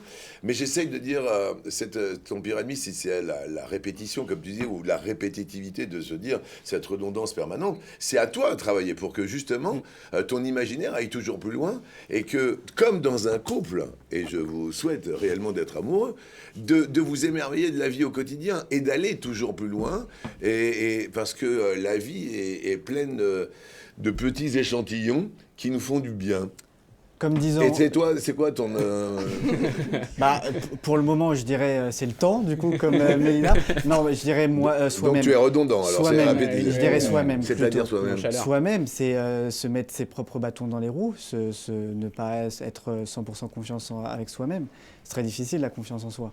Oui, non, mais le jour où tu as confiance en toi, c'est vrai que tu sais... Non, mais c'est perdu.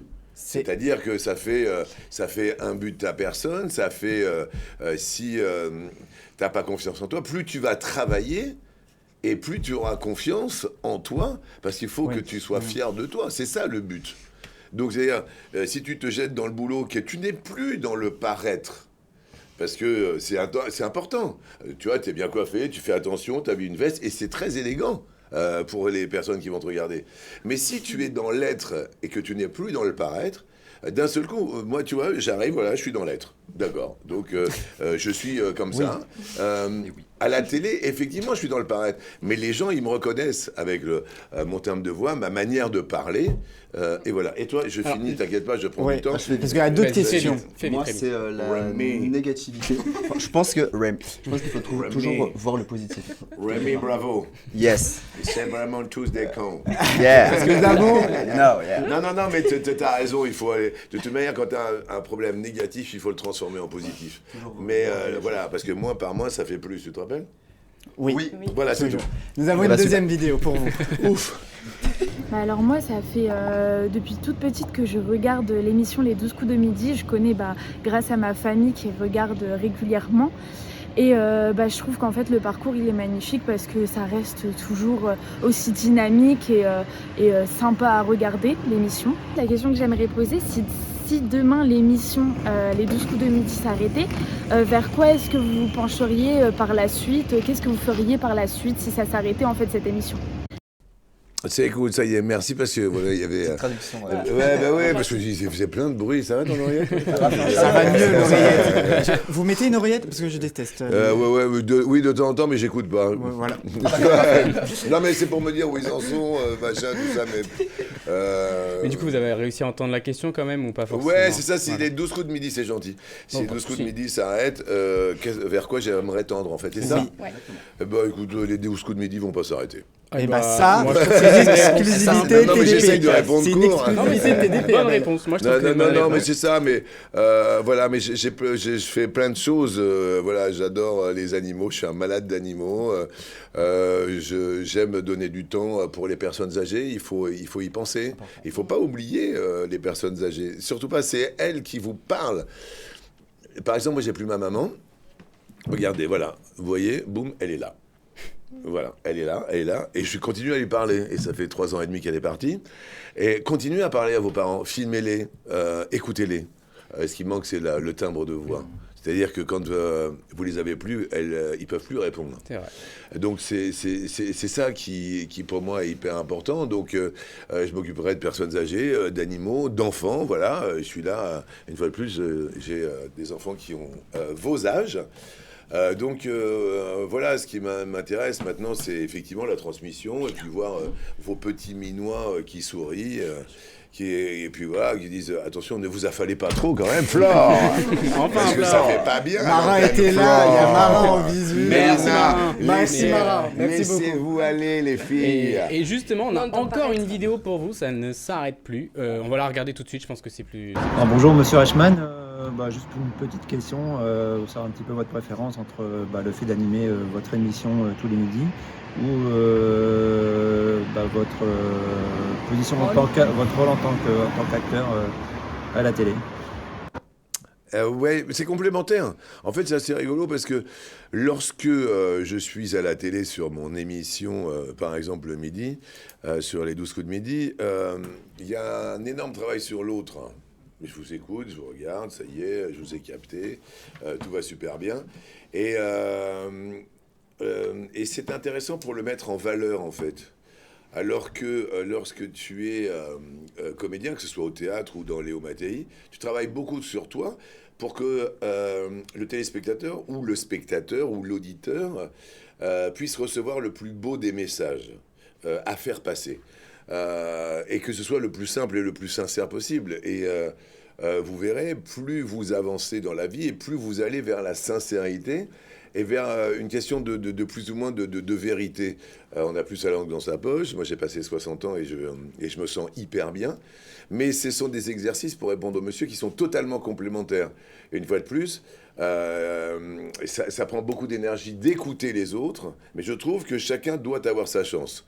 Il y a des pilotes de chasse, il y a des personnes qui sont sans emploi, il y a des personnes de n'importe quel pays, de n'importe quelle couleur.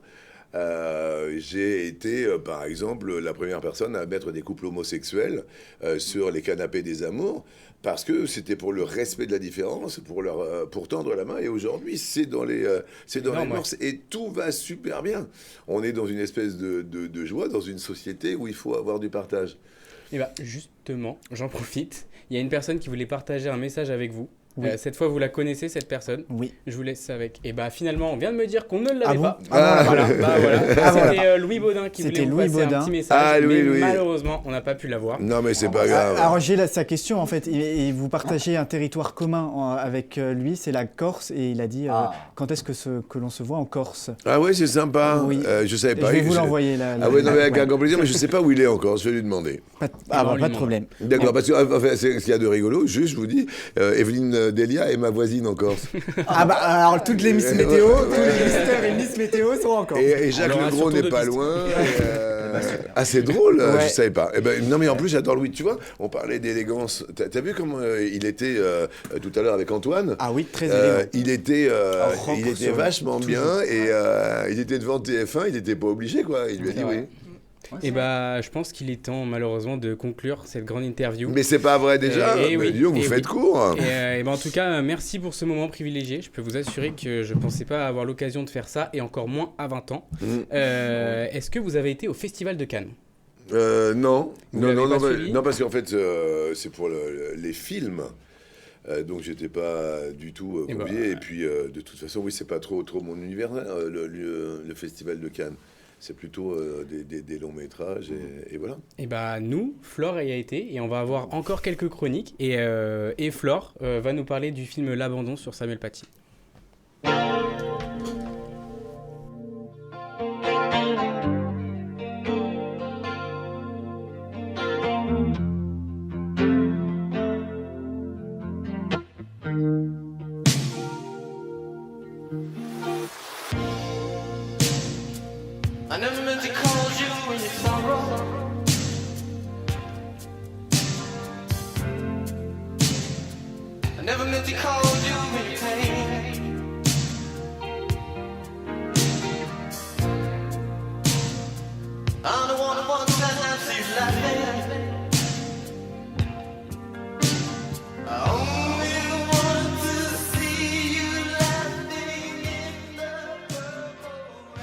Flore, c'est à toi. Fallait-il, oui ou non, aborder l'assassinat de Samuel Paty sur grand écran? C'est la question que je me suis posée aujourd'hui pour ma chronique. Le 16 octobre 2020 a bouleversé la France entière. Samuel Paty, professeur d'histoire géo, a perdu la vie pour avoir donné un cours sur les caricatures de Mahomet publiées par Charlie Hebdo. Pour rendre hommage à cet homme, rien de mieux que Vincent Gareng, réalisateur connu pour ses films basés sur des affaires criminelles.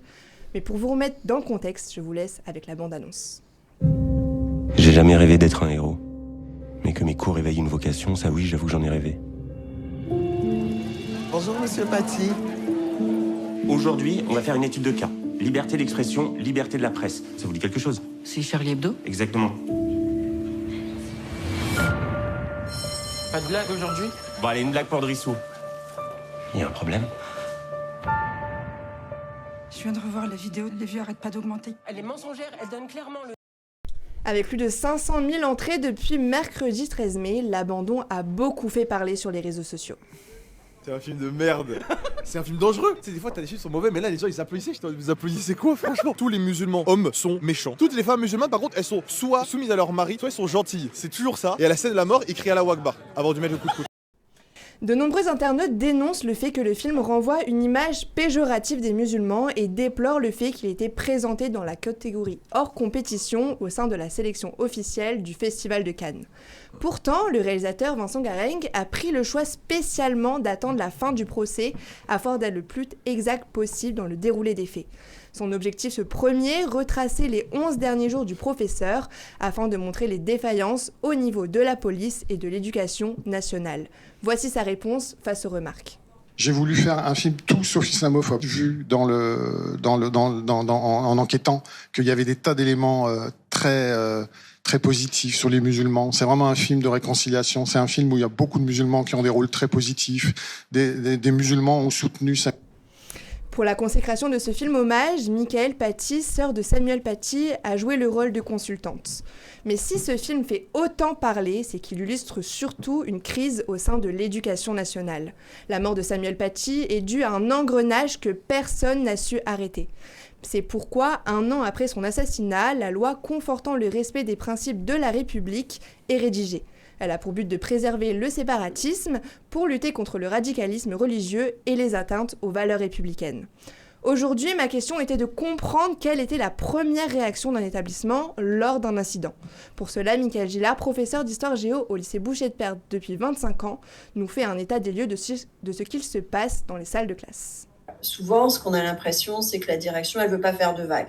La première chose, souvent, c'est quand il y a ce genre d'affaires, c'est on ne veut pas faire de vagues, on essaie d'étouffer la chose, on essaie de régler en interne, même si justement on a des signalements à faire. Les établissements ont des signalements à faire au rectorat s'il y a un problème d'antisémitisme, de discrimination, de réaction qui est inappropriée.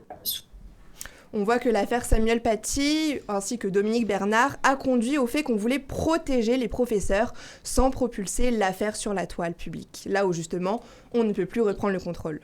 Notre génération a grandi avec les attentats, mais est-ce que la nouvelle génération est autant consciente des enjeux ?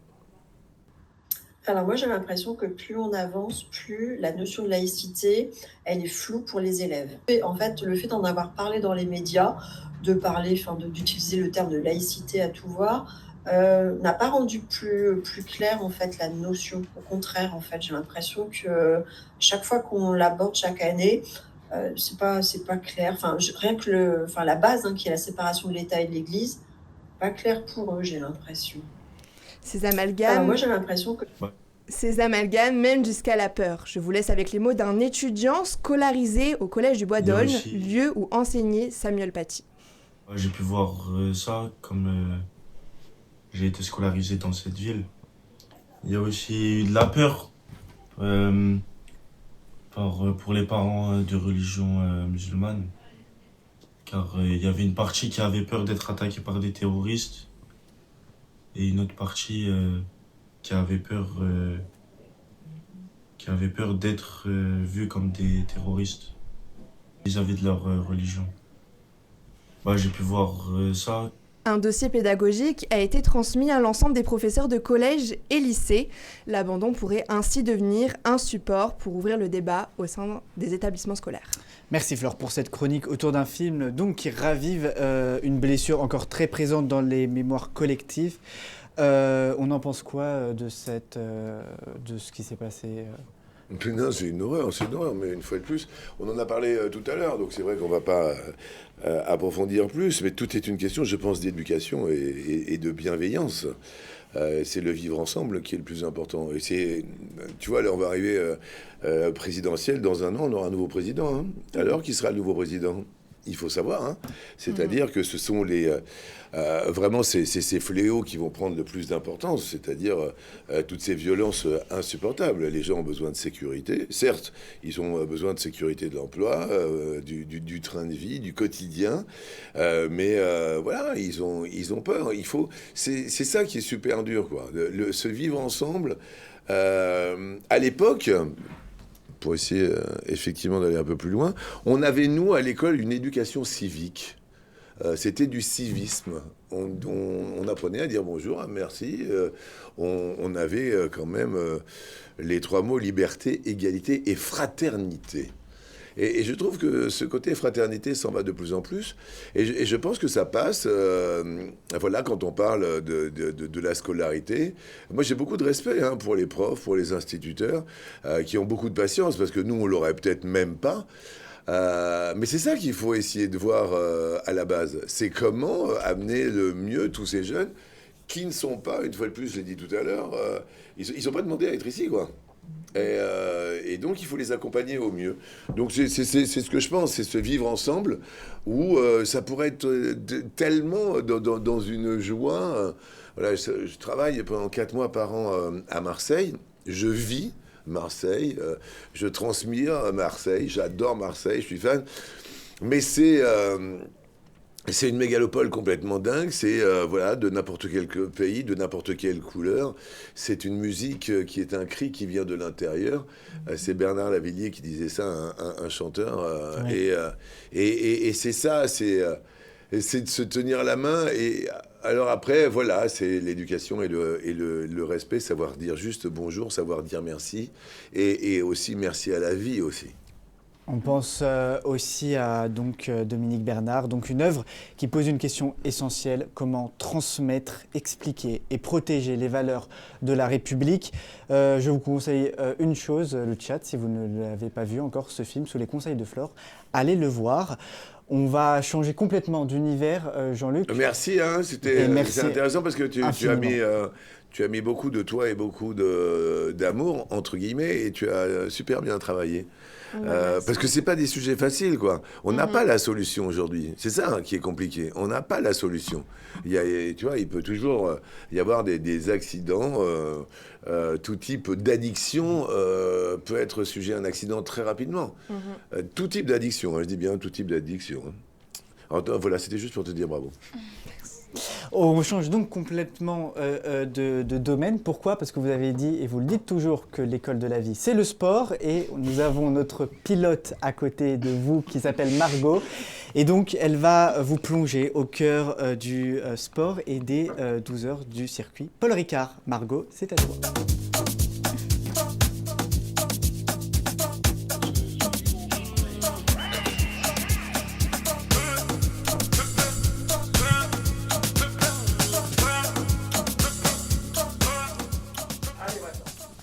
Et oui, ce week-end était bien riche en sport entre la finale de Roland-Garros que tu as évidemment suivi, Raph. Je suis toujours les finales de Roland.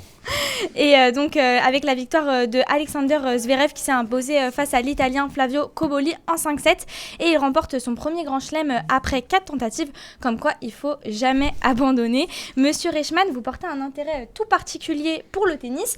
Vous êtes un grand amateur, on vous voit régulièrement dans les tribunes à Roland-Garros, notamment accompagné de votre femme.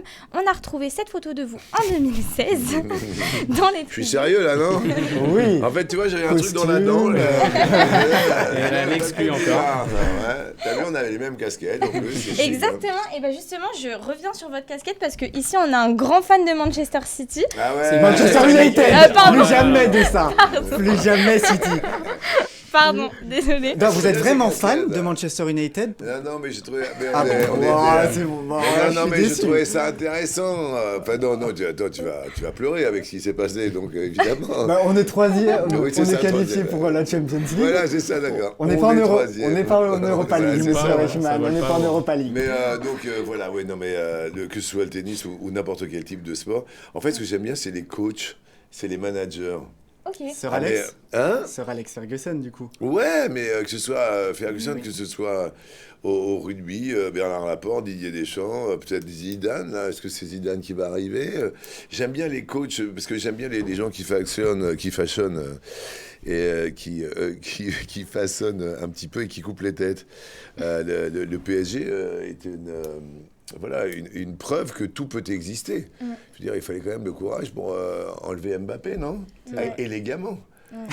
Donc moi je trouve ça fantastique. Et aujourd'hui, ça fait 2 fois qu'ils sont champions d'Europe, le PSG, grâce à l'entraîneur, grâce au coach Luis Enrique. Et je trouve ça merveilleux. Donc je suis fasciné, voilà, je suis séduit même par Luis Enrique, mais par Didier Deschamps, parce qu'il avait pris une équipe. C'était quoi? C'était Raymond Domenech juste avant lui, de mémoire. Laurent Blanc. Laurent Blanc, Domenech, quand tu vois qu'il sort du bus en Afrique du Sud, je crois, de mémoire, et il lit la lettre, ben non, finalement, on fait grève. Salut, c'est Raymond. Et là, tu dis, oh Raymond, j'ai un problème là. Oh, tu t'es laissé marcher dessus, tu t'es laissé dépasser. Donc voilà, je suis plus... Mais en fait, pour tout te dire, si j'avais pas eu de sport, je serais peut-être plus là. Parce qu'on parlait de mon accident de moto tout à l'heure, et je me suis forgé, outre le physique, on se fout du physique totalement, mais je me suis forgé un mental, et mon grand-père m'avait dit, tu avais une chance sur 5 de rester en vie, et tu l'as prise. Et si j'avais pas eu le sport et cette force mentale, d'aller plus loin et toujours plus loin sur soi, cette recherche sur soi dont on parlait tout à l'heure, je sais pas si je serais encore en vie. Bravo. Non, mais sans le sport, c'est sûr. Et tu voulais me dire autre chose? Oui, effectivement, j'avais une question. Parce que donc en 2016, c'était il y a 10 ans, et c'est Djokovic qui a gagné, qui a remporté le tournoi. Vous aviez mentionné à ce moment-là, dans une interview pour Le Figaro, être nostalgique de certains joueurs atypiques et au fort caractère comme Jimmy Connors. 10 ans plus tard, est-ce que vous avez toujours cette même nostalgie, ou est-ce que vous avez trouvé un joueur qui vous procure les mêmes émotions que Jimmy Non, moi Connors, j'aime bien les gens qui ont du panache, qui ont de la diverse, voilà, qui disent, qui parlent. Il y a une des sœurs Williams qui revient. Serena, je veux dire, elle y va, quoi. Elle prend un risque, peut-être même ça marche pas, mais elle le dit, mais elle y va. Mais à l'époque, vous n'avez pas connu les Jimmy Connors, les John McEnroe, puisque voilà, c'est plus de ma génération. C'était des gens qui étaient vraiment haut en couleur. Et les mecs, ouais, qu'est-ce que tu fais, machin et tout. Là, maintenant, tout le monde est un petit peu... voilà, sur la même lignée. Bon, tu vois, tu as des gens comme Gaël Monfils qui étaient un petit peu plus haut en tempérament. Et voilà, mais c'est regrettable parce que tu peux avoir cette exigence. si tu n'es pas exigeant dans tout ce que tu fais, tu vois, sur Samuel Paty, c'était vachement bien parce qu'elle a eu une exigence et tu allais, quand on parlait on avait peur de s'éparpiller tout à l'heure, comme on le disait avec Mélina, c'est cette peur de ne pas en avoir assez et tout et tout. Si tu as une exigence et tu te fixes un objectif, plutôt que d'aller vouloir faire plein d'émissions et être partout, finalement, moi, je me sens plus un artisan. Tu vois ce que c'est, un artisan tranquille? Tous les jours, il va à son boulot, qu'il soit boucher, qu'il soit agriculteur. Tu vois, c'est ces métiers que j'adore, qui sont dans le contact, dans la vraie vie, dans la terre ou quoi. Je trouve qu'il faut prendre le temps. Et quand comme Djokovic, voilà, il s'est lâché de plus en plus. Au début, il était un peu comme ça, strict. On disait, mais il vient d'où? Il est serbe, hein, c'est ça, je crois. À un moment, tu dis, wow, il est taillé à la serbe, tout ça. Et puis plus ça allait, plus tu vois, il rigolait avec un petit ramasseur de balles. Il dit, oh, tiens, prends la balle, tiens, allez, prends ma raquette et tout. Le gamin, il était là, il va s'en rappeler toute sa vie. Je crois que de temps en temps, une fois que tu as tellement bossé, tu peux te permettre de lâcher le volant de la voiture. Et en parlant de voiture, je crois qu'il y avait un truc à Monaco justement ce week-end. Oui, effectivement, ce week-end, on a été gâtés puisque c'était la 83e édition du Grand Prix de Formule 1 de Monaco. Et même si on a tous notre pilote favori, il faut savoir que ce week-end, on soutenait tous le nouveau prince de Monaco, Charles Leclerc. Non, c'est trompé. Sauf toi, Abel, peut-être, mais malheureusement pour lui, ça n'a pas été le week-end rêvé puisqu'il a dû abandonner au 66e tour. Mais si ça peut rassurer le Monégasque, un peu tout le monde, ça a été un week-end un peu cata pour tout le monde quand même, dont Max Verstappen de qui on attendait beaucoup ce dimanche mais qui a même pas pu finir le premier tour. En fait, ce qui s'est passé, c'est que tourner sur Manchester au United, début, je pense. c'était pas une cata pour tout le monde parce que Antonelli, dont on parlait tout à l'heure, Kimi. Ah, c'est ça, oui, prénom? c'est ça, Andrea Kimi Antonelli, ouais. Et il a 19 ans, donc ça laisse une chance. Et Lewis Hamilton, il en a 38, donc c'est pas une cata pour tout le monde. Il y a quand même eu 7 abandons.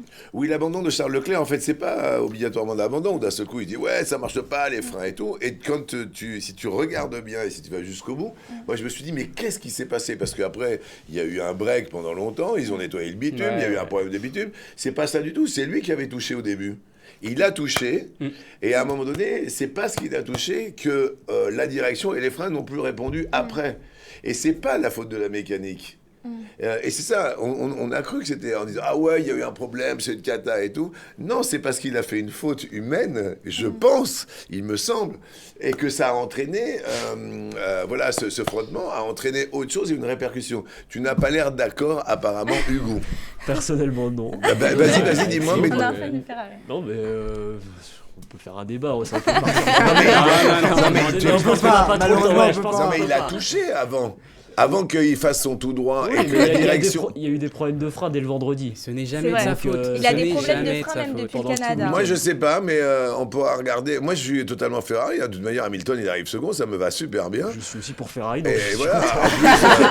Je suis mitigé. Non, mais en plus, Adjar, il arrive 3e, il est français. Tu vois, je suis super content. Mais justement, j'allais en parler parce que je voulais saluer quand même cette P3. Désolée, je vous coupe, mais cette P3 et son magnifique podium. Tu ne me couperas jamais autant qu'Abel. Abel enchaîne. Donc c'est la deuxième fois qu'il monte sur les marches du top 3. Mais nous, ce qu'on espère surtout cette année, c'est la victoire. Et Monsieur Reichmann, vous étiez présent justement à Monaco ce dimanche. Je suis revenu merci. C'est chic ou pas? Merci. Je suis revenu de Monaco pour vous. Alors, c'est un chic. Vous étiez accompagné de votre fils, Swan, qui est DJ et qui a d'ailleurs mixé pendant une soirée monégasque. Vous n'avez pas manqué l'occasion d'ailleurs d'exprimer votre fierté sur votre compte Instagram. On regarde un petit extrait. Yes. Coucou Tour de piste, bienvenue au circuit.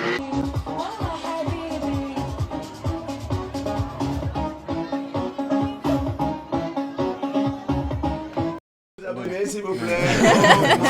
Prenez parce que vous allez prendre.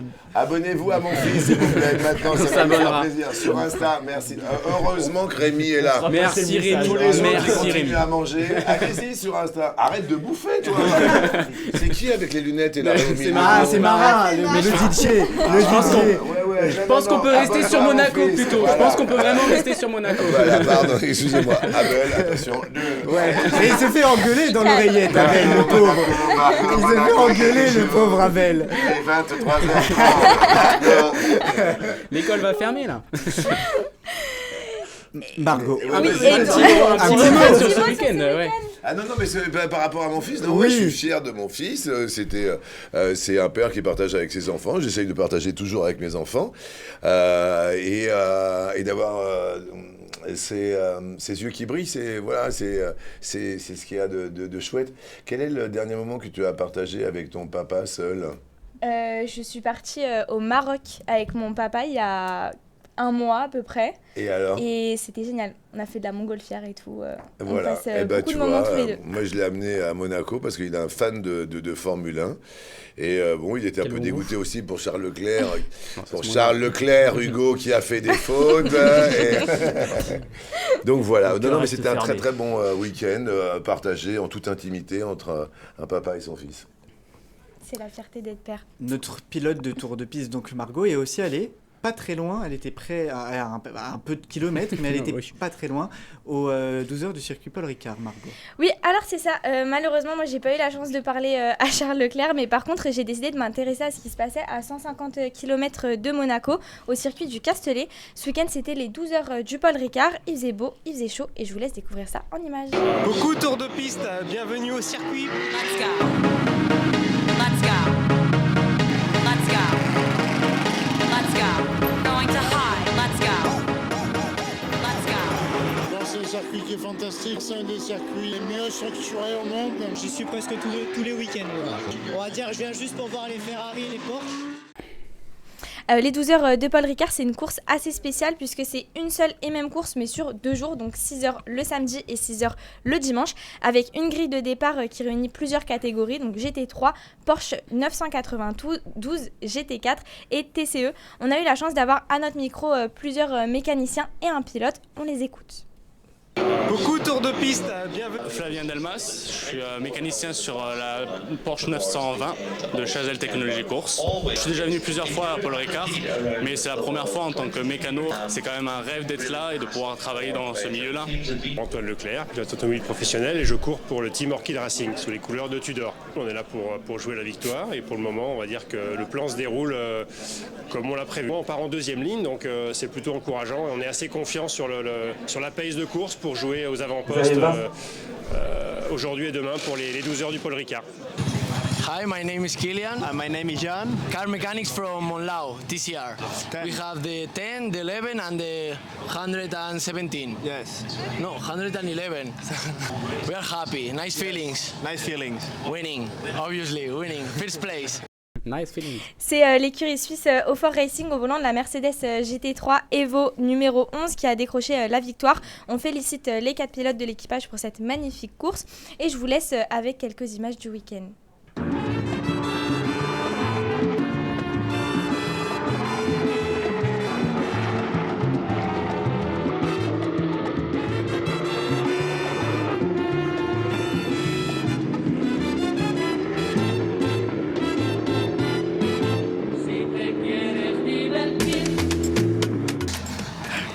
Hello, TDP. Coucou TDB et bonne chance pour la suite. Bon courage à toute l'équipe tour de piste. Hello tour de piste, j'espère que vous kiffez ce que vous voyez. Le circuit est super, donc continuez comme ça et gros bisous. Alors nous aussi on te fait de gros bisous Martin. Bisous Martin. Gros bisous. Et si vous aimez les voitures et la bonne ambiance, je vous donne rendez-vous aux 24 heures du Mans, c'est ce week-end et personnellement Abel et moi on y sera. Ouais. Abel et Margot. La classe. Abel et Margot. Il faut qu'on continue avec la chronique Coupe du Monde là-bas. Ah, il faut s'enchaîner là. La chaleur. J'ai transmis la chaleur. Non mais en tout cas dans le chat ça s'anime, ça va s'animer encore plus avec la chronique Coupe du Monde parce qu'on dit que vous êtes exceptionnel, que vous êtes le GOAT Jean-Luc, de la part de Axel, de Marius, que des compliments pour vous dans le chat. Axel et Marius, voilà, le GOAT. Exactement. Alors à J-2 du coup d'envoi de la Coupe du Monde. Du coup d'envoi. Du coup d'envoi. J'imagine que vous allez la regarder. On parlait d'avoir C'est impossible, je pense. 48 heures donc football. Exactement, impossible de rater l'événement le plus suivi de la planète. J'arrive pas à croire qu'on va parler avec un fan de Manchester United Oui, bon, de d'accord. football, mais allons-y quand même. Pas de problème pour tout comprendre. Avant le grand départ, Manon et Hugo vont nous refaire un petit mixte de tout ce qui va nous attendre. C'est à vous. Shakira, we are ready.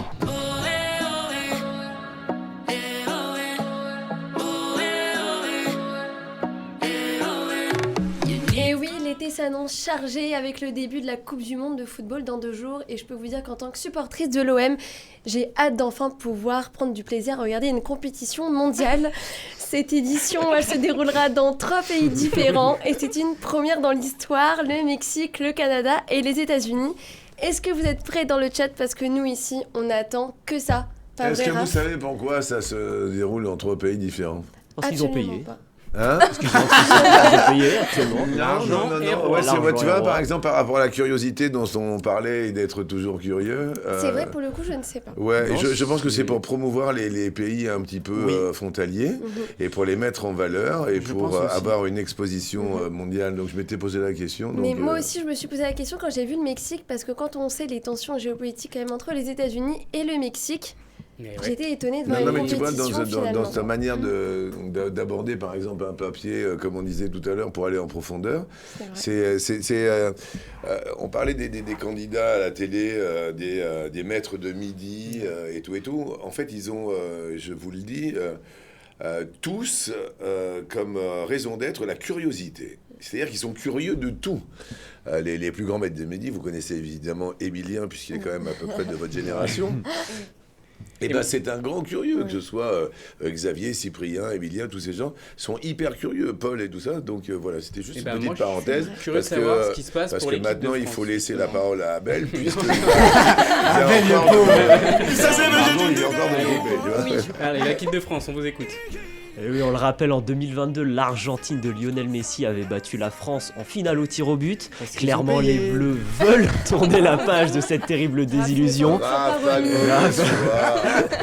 On parlera de ça plus tard, mais c'est pas le cas. On reste au présent, d'autant plus que Didier Deschamps voudra partir sur une bonne note. Le sélectionneur dispute sa dernière compétition sur le banc des Bleus. On espère qu'il apportera une dernière fois avec lui la fameuse chatte à Dédé. Et oui, et surtout que du côté de l'effectif, c'est du gros lourd. Mbappé, Olysée, Cherki, Saliba, Maignan, sans oublier le Ballon d'Or, Ousmane Dembélé. Bref, pour beaucoup d'observateurs, la France dispose du meilleur effectif de la compétition, notamment sur le plan offensif. Ouais, c'est ça, le problème c'est le défensif. C'est la question qu'il faut se poser aussi. Tu vois, Et ça s'est dit hier pendant le match d'ailleurs face à l'Irlande. Vicente Ouais. Lizarazu disait il y a quand même un petit problème lors de la défense, on ne peut pas gagner qu'avec une attaque. Voilà, c'est intéressant. Et Olysée, c'était... Vous pensez que sur le papier, on a la meilleure équipe? En attaque, ouais, Cherki, c'est un mec génial, quoi. Tu l'as vu avec la balle au pied, enfin, c'est un truc de dingue. Lyonnais à la base, me semble-t-il. Ouais. Et un big up à Marius, qui est lyonnais là dans le chat. Et il n'a pas gagné le quiz, parce qu'il m'a dit. Non, mais c'est super agréable de voir, cette joie. Et il me tarde de savoir, c'est qui le prochain? Vous pensez que c'est Zidane ou pas, franchement, Hugo? Oui, il y a de grandes chances que ce soit Zidane. Oui, je pense que c'est déjà signé. Et en tant que supportrice de l'OM, j'espère aussi que ce sera Zizou pour avoir un petit peu de Marseille quand même au sein de l'équipe. Alors T'as vu? Oui. D'accord, t'avais vu? Oui, Bon, d'accord, bien très bien. Allez, on revient à la Coupe du Monde avec le calendrier. Les Bleus auront du lourd dès la phase de poule. Ça commence le mardi 16 juin à 21h contre le Sénégal. Ensuite, le deuxième match contre l'Irak le lundi 22 à 23h. Et enfin, le troisième match le vendredi 26 à 21h contre la Norvège. Ça fait peur, t'as vu ce qu'a fait la Norvège, t'as vu ce que fait le Sénégal. Oui. Exactement. Allez, on va essayer déjà. On va y aller marche allait en par marche, parler. parce que là, step by Exactement. step. Mais là, ça va être, tu parlais de gros lourd, là c'est gros lourd. Ouais, on allait en parler. Voilà quoi. Et bah, comme vous le dites et comme tu l'as dit Hugo, pour beaucoup c'est le groupe de la mort que va affronter la France. Il faudra surtout bien sûr se méfier du Sénégal de Sadio Mané qui pour le rappel est sacré champion d'Afrique en titre en janvier. Mais à la CAN. Oui, à laquelle- bien sûr. Et Ou le ainsi Maroc. que de la Norvège, d'Erling Haaland, de Manchester City, mon cher Raph. Mais malgré tout, la France reste parmi les favoris pour ramener la coupe à la maison. Mais qu'en est-il des autres nations? Quelle équipe va créer la surprise? L'Espagne. On Ah est bah parti. Merci.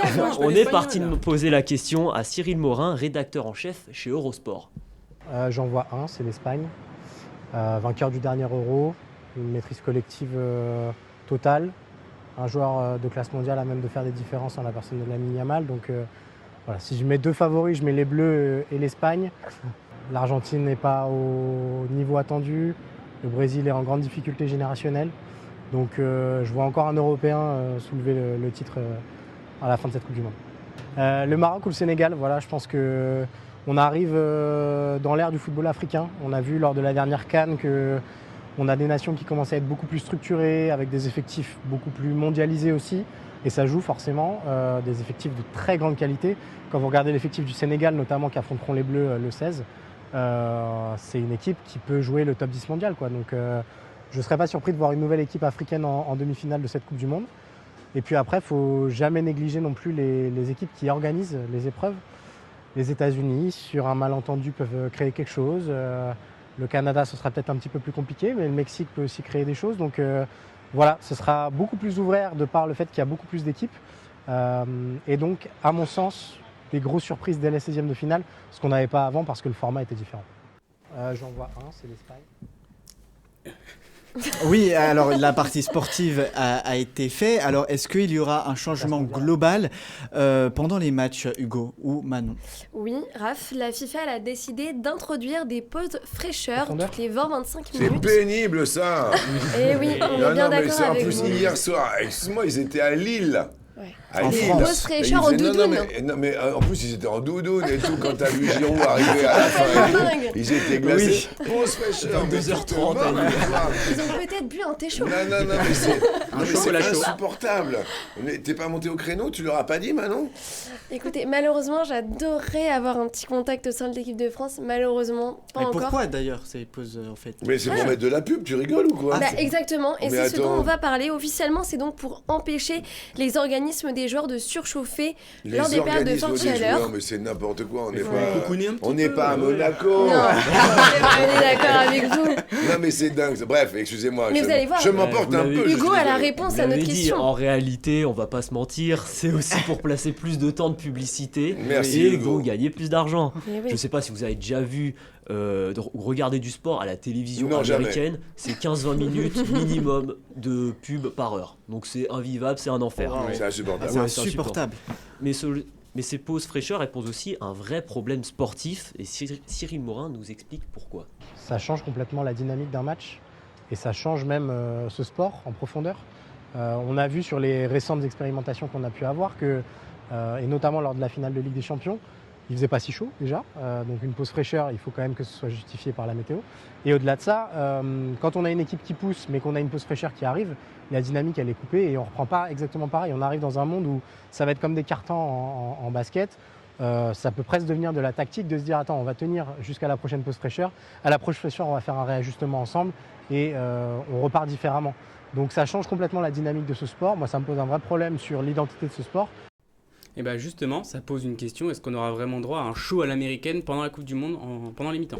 Et oui, c'est l'autre grande nouveauté qui est très attendue. Il y aura cette année un show pendant la mi-temps de la finale. Il devrait être similaire à celui du Super Bowl et avec des grosses têtes d'affiche. Et oui, pour le moment, c'est Shakira, Madonna et le groupe star de K-pop BTS qui sont à l'affiche. Un spectacle d'ailleurs qui sera organisé par Chris Martin, que j'espère que vous connaissez tous ici, le chanteur du groupe emblématique Coldplay. La durée du spectacle n'a pas encore été totalement communiquée, mais il est probable que les 15 minutes réglementaires soient largement dépassées. Rendez-vous donc le 19 C'est juillet. impossible, tu te rends compte, il y a toutes les règles qui bougent. Excuse-moi Hugo, je te coupe à chaque fois. Mais tu t'imagines, il y a la pause fraîcheur pour de la pub et tu peux pas.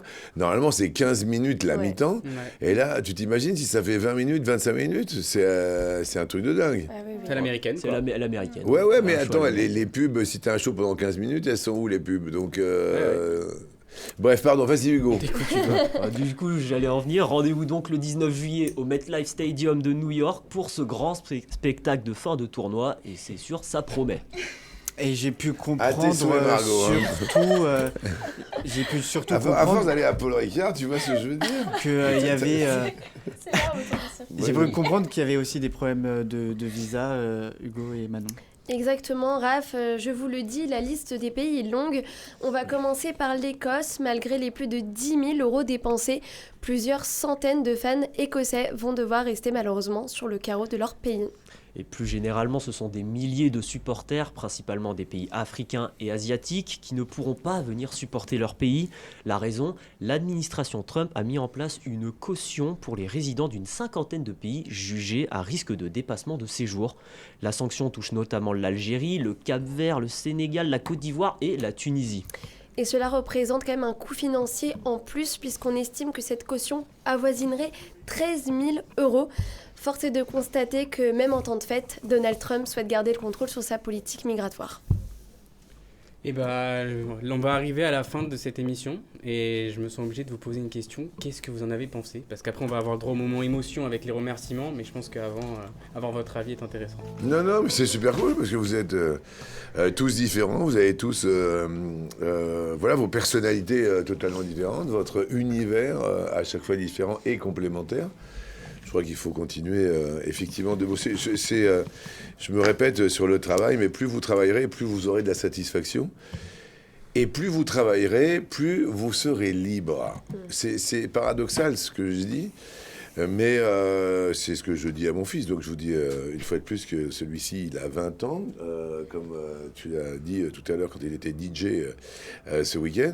Mais plus vous allez bosser, plus vous vous sentirez libre. Et c'est peut-être dur de temps en temps, peut-être que vous ne comprenez pas ce que vous faites sur l'instant, en disant « mais pourquoi j'apprends tout ça, pourquoi ?» Mais ça vous exerce en fait, ça vous entraîne. Et continuer la curiosité, comme se dire « tiens, pourquoi ça se passe dans 3 pays dans le monde ?» et ce côté mitoyenneté. Alors que quand tu vois les frontières, elles sont quand même très très larges, entre de temps en temps le sud du Mexique et le nord ou l'est des États-Unis, c'est très très long, le Canada. Enfin, et bon, même etc. le Canada, ça va faire des trajets en avion énormes pour les joueurs. Et côte est, Exactement. côte ouest aussi. Donc je pense qu'il faut continuer à être curieux, respectueux, et puis de toute manière, n'oubliez pas juste un mot, si vous retenez quelque chose de moi, c'est votre métier et nos vies sont basées sur l'écoute de l'autre. Parce que si vous ne les écoutez pas et que vous parlez, et si vous ne pouvez pas rebondir sur ce qu'on vient de vous dire, vous jouerez faux. Merci beaucoup. Et voilà.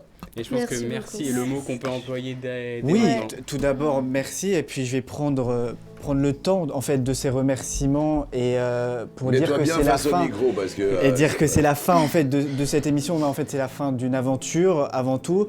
Au nom de toute l'équipe, d'abord, de Tour de Piste, nous avons une grande pensée pour Christophe Glaise, journaliste sportif toujours détenu dans les prisons algériennes. C'était la dernière émission de Tour de Piste. J'aimerais remercier toute cette équipe qui, depuis le début, ça fait 2 ans qu'on a lancé Tour de Piste, s'est impliquée. Merci à Alix, Mélina, Aurélie, Margot, Antoine, Rémi, Hugo, Flore, qui se sont énormément investis, Manon pour cette dernière. Ce sont les journalistes de demain, ce sont eux que vous verrez à travers vos écrans ou bien même la radio. Derrière des mots sur les articles, je vous souhaite beaucoup de réussite pour tout ce que vous allez entreprendre. Vous êtes des excellents journalistes. J'aimerais aussi remercier donc Pozzo, Alexandre, Amandine, Indes qui s'occupent de toute la partie du studio. C'est grâce à vous aussi si ces lives que l'on a pu faire depuis 2 ans se réalisent dans de belles conditions. Certains, Jean-Luc, il faut le savoir, prendront d'autres chemins l'année prochaine et je me mets dans ces personnes-là. Alors elles poursuivront leur chemin comme elles le poursuivront et comme elles l'ont toujours poursuivi. Je suis très très fier d'eux. Continuez, moi je serai toujours là pour les soutenir et les regarder et je voulais juste te remercier toi Abel de la confiance et d'avoir partagé ce dernier moment avec moi. Et c'était avec plaisir et pour prendre ma part j'aimerais que tout le plateau rentre. Voilà, donc on va avoir droit à tout le monde pour ce moment. Merci à toi Raphaël et avant de rendre l'antenne pour la première et dernière fois, j'aimerais remercier à mon tour toutes les personnes qui ont fait de Tour de Piste ce qu'elle est aujourd'hui. Quand on est arrivé pour la première fois dans ce studio, je pense qu'un pas un seul d'entre nous imaginait ce qu'on allait pouvoir faire et Monsieur Pozzo, je vous vois en régie, vous non plus vous y croyez pas. Cette émission nous a appris à se supporter les uns les autres. Et aujourd'hui, le fait de dire que nous partageons ce micro pour la dernière fois a une saveur particulière. Dans quelques semaines, certains partiront vers de nouvelles écoles, dont moi. D'autres poursuivront leur aventure ici. Alors oui, je suis très heureux de partir vers la suite, mais le pincement au cœur à la fin de l'émission sera toujours bel et bien là. Merci à toi, Raph, pour cette expérience en tant que présentateur. Merci à Rémi, Antoine, Mélina, Aurélie, Alix, Flore, Margot, Manon et Hugo pour ces moments. Ce qu'on a construit ensemble semaine après semaine dans ce studio, ça ne s'oubliera pas, et je vous l'assure. On oublie peut-être les détails, mais jamais ce que ça nous a fait vivre, et je suis fier, et vraiment sincèrement fier, que mon dernier travail avec vous soit celui-ci. Merci à vous, Jean-Luc, pour votre bienveillance et pour Merci avoir... beaucoup d'être venu et d'avoir conclu cette dernière émission avec nous. C'est cool, je savais pas que c'était la dernière, toi, tu me prévenir. Merci d'avoir donné leur chance à des étudiants. Et j'espère que nous avons su nous montrer à la hauteur de vos attentes. Merci à chacun des viewers aussi. J'espère que nous avons pu vous proposer un programme qui vous a satisfait. J'imagine que le dernier tour de piste est toujours celui dont on se souvient le mieux. Merci à tous. Merci.